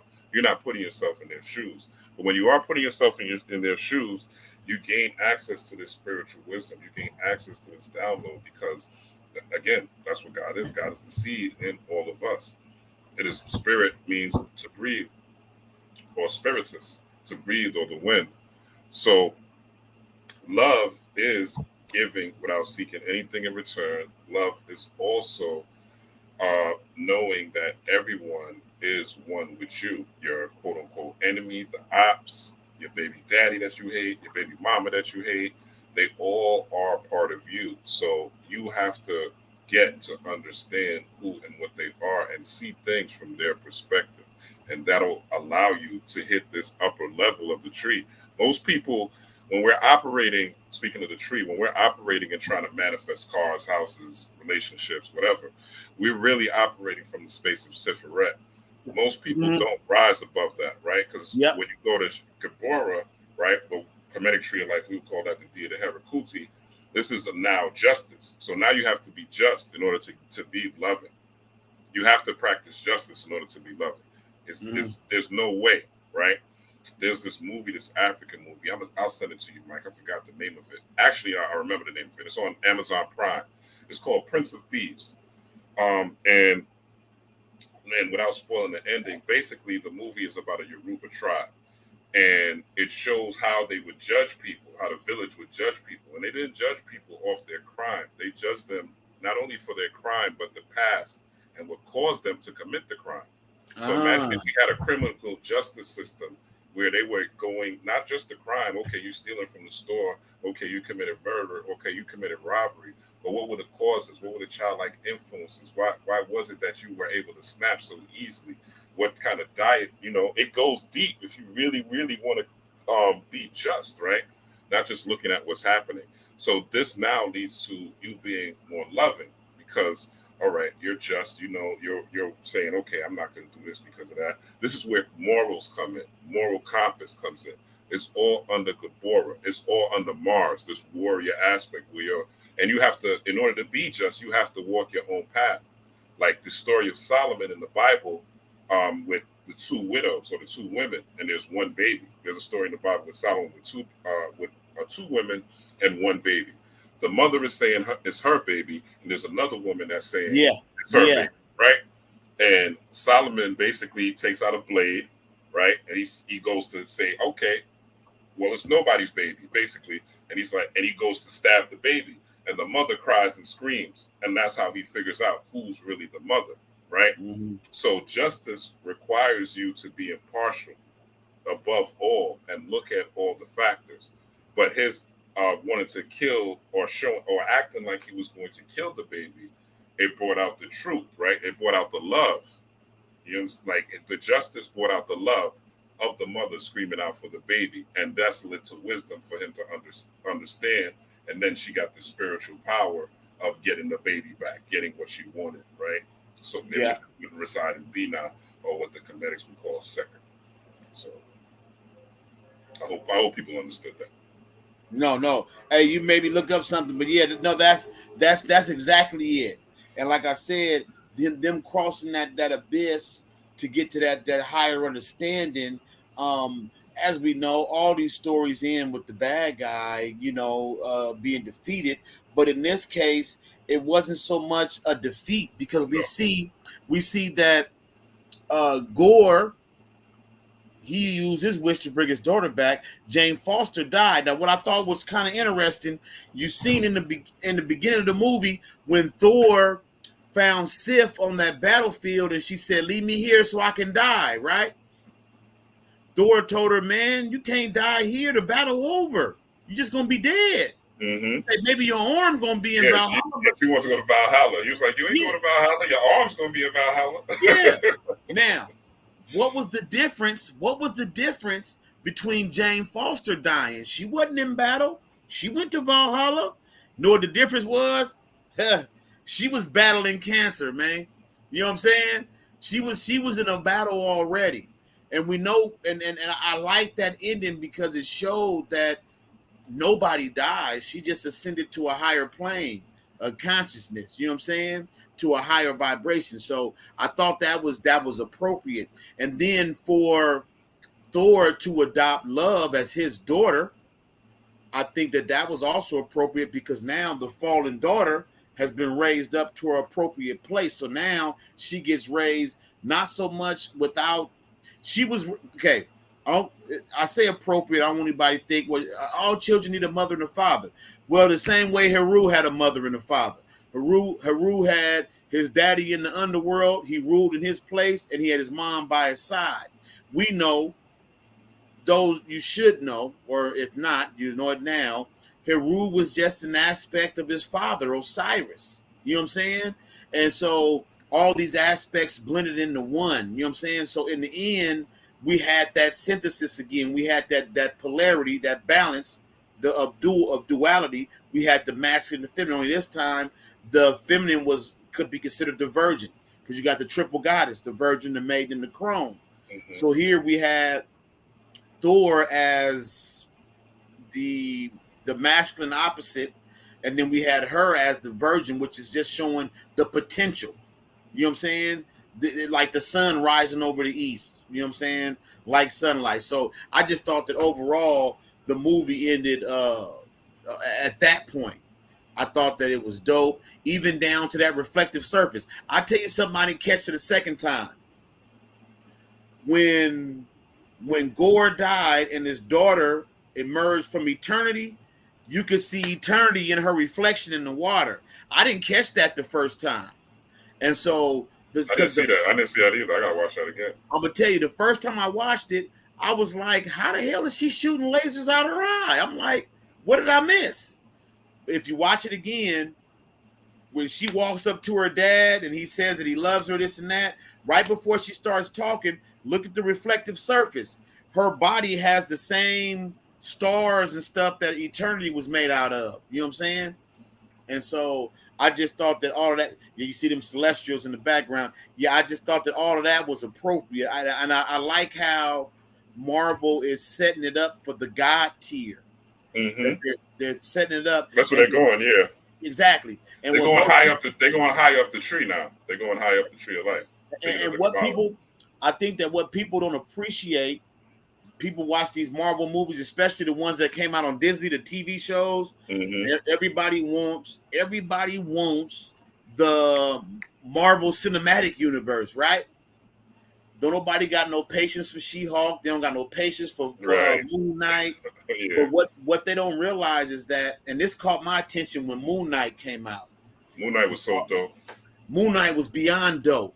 And Marvel released a statement through Disney and said that we are officially unlocking the God tier. And I was just, at first I was thinking, what the fuck you mean? Thor been in all these movies, Loki, we just had Boss. But what they mean, see. Because Thor is right here, right? You know? Thor is right here. Yeah. This is where Shango would reside. So Thor is right here at the 6, at Tiferet. Yeah. Being a light deity. Go ahead. And so what I just want to say is, by Marvel unlocking the God tier, we said that all this is reflective of mythology. Mythology is your story being told to you, is the essence of who you are being relayed to you in story form. Marvel is symbolically unlocking the God tier and everybody that's rocking with this. You know what I'm saying? But the only way they can do it, they got to introduce these things slowly. Just like that link you put me up on. Dope information. I like how all these movies are discussing gods, because that's the only way you can introduce these other Marvel characters. You know what I'm saying? But it's also helping others to realize that, first of all, gods die too. You know what I'm saying? Rest in power, PMP. Gods die too. Please believe it. You know what I'm saying? And so it's a matter of having correct thought and you know what I'm saying? And understanding that nothing, that's why I got on this topic. The understanding that while gods do die, energy and matter cannot be destroyed, only transformed. You know You know what I'm If you saying? think about like the old religions, like Zoroastrianism, right? Nobody's really fucking with Zoroaster. I was even looking at like a Father Divine documentary. Like people ain't really rocking with his movement, and just different movements and different gods and different deities, right? It's really like to show American gods on stars, right? It's talking about, right? That's what people put the energy into that makes it a god, that makes it powerful. Like, when I was Christian, when I was Jehovah's Witness, I prayed to Jesus through Jehovah or whatever, and things would happen. Things would manifest. I would never sit here and be like, yo, if I prayed and things didn't happen. But at the same time, it was my faith and my belief that it would happen, the placebo effect that it would happen, that made it happen. So whatever you put energy into, you can manifest through that. I talk about my prison experience back in the day, and the way I navigated through that was because I had a belief that I would be able to navigate through it through Christianity. Of course, I learned over time and got more into the sacred sciences. But yeah, it's very important that you know who and what you are when you engage in life, period. In every aspect, that you have a full knowledge and gnosis, as you would say, of who and what you are. And that's what this work is really about, getting you more in tune with who you are and what you are, which is beyond this physical avatar. And I think that's what the whole thing with eternity was about. Like you said, Gore didn't really die. He just transcended. He just transformed into another form. And he left back the love so that Thor could rock, right, with the love. He could understand what love is, because that's what Thor was missing. He was really missing that aspect of being able to care from someone, being able to really, even though he was a Heru, right? Even though it was a Heru or a hero or Heru, he was missing that aspect, which I thought was really deep about it. No, it was, and just like we just said at the beginning of the Get Down, we know for a fact Gore didn't go nowhere. I want to say I like this picture because at the beginning they let you know it's a Kabbalistic story. On his shirt is a tree of life. The tree of life. Yeah, it looked like somebody with an afro though. You know what I'm saying? Well, when I caught it out the gate, I said, "Oh, they let it be known this is a Kabbalistic story," and yeah, you can see it. Yeah, I thought that was pretty dope. And you can see the three main, you can see Malkul, Tipperet, Kether. Yeah. Nah, that was dope. Oh, I'm sorry, your side. And then you can't see it because I found, just to make sure I wasn't seeing what I wanted to see, I had pulled up other images, and you can see without the vest, all the spheres are there. All of them are there. You know what I'm saying? It was just they just did it like in a like an 80s style, I guess, But it was a tree of life, and I just think that most of us don't realize that all these symbols is being portrayed around us, and like we were saying about when Hollow Vegeta spoke on my Darth Vader, you know what I'm saying? We get all these symbols and correspondences around us. It makes it easier for us to work with it. You know what I'm saying? It does. Yes, sir. All right. You got anything else, Mike? Nah, that's it, man. That's it. Yeah, we done did a hard 3 hours. My brain. Yeah. I'm gonna relax, watch something silly. And that's another thing I want to tell y'all too, man. When you do this type of work, try to balance out your day. This is one of the things I've learned recently. When you're doing spiritual work, you definitely want to go hard and learn and study and get your things, but take time also during that same day to laugh and relax. Enjoy yourself. If you study for an hour, or if you got, like I said, you should have, if you can, get a God hour. Where you just reading, studying, maybe watching videos, but you definitely want to incorporate some reading, because people in the videos, even myself, sometimes I could be wrong. You want to have to know knowledge. You don't want to be able to have somebody teach you. If they're just a guide. All of us, me, Mike, anybody that you're watching, we're just a guide. You want to have the knowledge. So, but make sure that you also enjoy your day. You know what I'm saying? I think that's a missing thing that I don't hear a lot of people talk about. And having fun, joy is passion. Passion is force and form. When you're passionate, when you're in your feelings, when you're in emotion, it not only you have body language, but it creates force. There's energy. If you go into a room that's tense, you could feel it. You know, Yep. nobody has to tell you. You could just go in. You know, there's something up. Or if you with your girl, or you go to your girl's house or whatever, and you like, what's going on? You got an attitude, like, what's going on? What happened? She don't got to tell you what's going on. You could feel the force, or you could see it in a form, right? So you want to indulge in the feelings that are going to make you happy instead of just intellectual work. That's great. Left brain, studying, reason, rationalizing, but also get into the right brain where you're tapped into that feelings, your Oshun energy, your head root energy, right?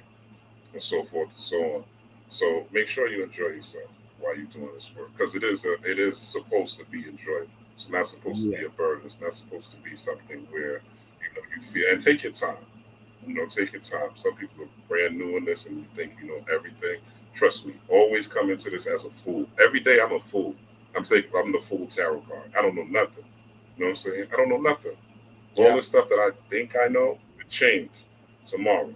The only thing I do know is nature. Nature is not going to fail me. Nature is not going to fail me. I know when I wake up, the sun's going to be there. Unless the universe gets destroyed for whatever. But trust in nature, trust in yourself, and trust in your own nature, and develop your nature to the point to where you are living. Because ultimately, we're supposed to be noble men and women. We're supposed to be the examples for the world. That's why they follow us. You know what I'm saying? That's why they follow us in whatever we do, whatever slang we create, whatever culture we create, right? You call them culture vultures. They're not really culture vultures. This is really their program. That's really their algorithm. They've been following us since the ancients. And this is not like a race divisive thing. I am just saying that we are supposed to be the vanguard. Somebody got to drive the car. Yep. So it's our time to drive the car, and everything in the universe is showing us that, right? So let's continue to move on with the moving on. And with that said, we're going to close out. Michael Bell, thank you for your time. Thank you for your presence. I appreciate you. I always tell you this. I got love for you as my brother, man. I think you're my brother, especially since we were both Jehovah's Witnesses. Come together and debunk these myths, and bring forth the new myth. And I was thinking of year 3000, they're going to be looking back at these Marvel movies doing what we did, doing what we're doing now, looking at them the same way we look at Horus and Jesus and, and Oshun and Ogun. This is the new modern version. So stay on, really, if you really want to stay on top of Marvel, because Marvel, they give it to you. They know what's happening next, I promise you. In Captain America Winter Soldier, you'll see the CV-19 in the beginning scene. You'll see the CV-19. You'll see the Thanos snap, what happened after the CV-19, right? You'll see variants in Loki. You'll see what's going on. Even when Moon Knight was happening, right? When the moon, what was going on during that time with the advance of the variants, right? But if you follow the Marvel mythology, they'll tell you what's going on. They tap in, and I don't think even they know it. I don't think so either. It's just they get the downloads because it's time. Yep. All right, y'all. And close. Peace. Power. All right, peace. Hit that like button, hit that subscribe button. We out. All right. Thanks again, brother. No, thank you again. And let's do it again. We keep dropping these bombs on them. It's always a pleasure, Mike. Always a pleasure. Always, man. I'm finna go get me. Very, very grateful to have you on my channel. For sure. For sure. Yeah, all right, man. I'm out. Peace. Peace. Oh, and thank everybody here also for coming through. I appreciate you. Thank you for coming through. Thank you for hitting the like button. Thank you for rocking with me. It means a lot to me for spending your time with me. It's 3 hours. It's a long time. So thank you for that, man. Again, peace, power, and prosperity. Rob Blackstone. Enjoy your night.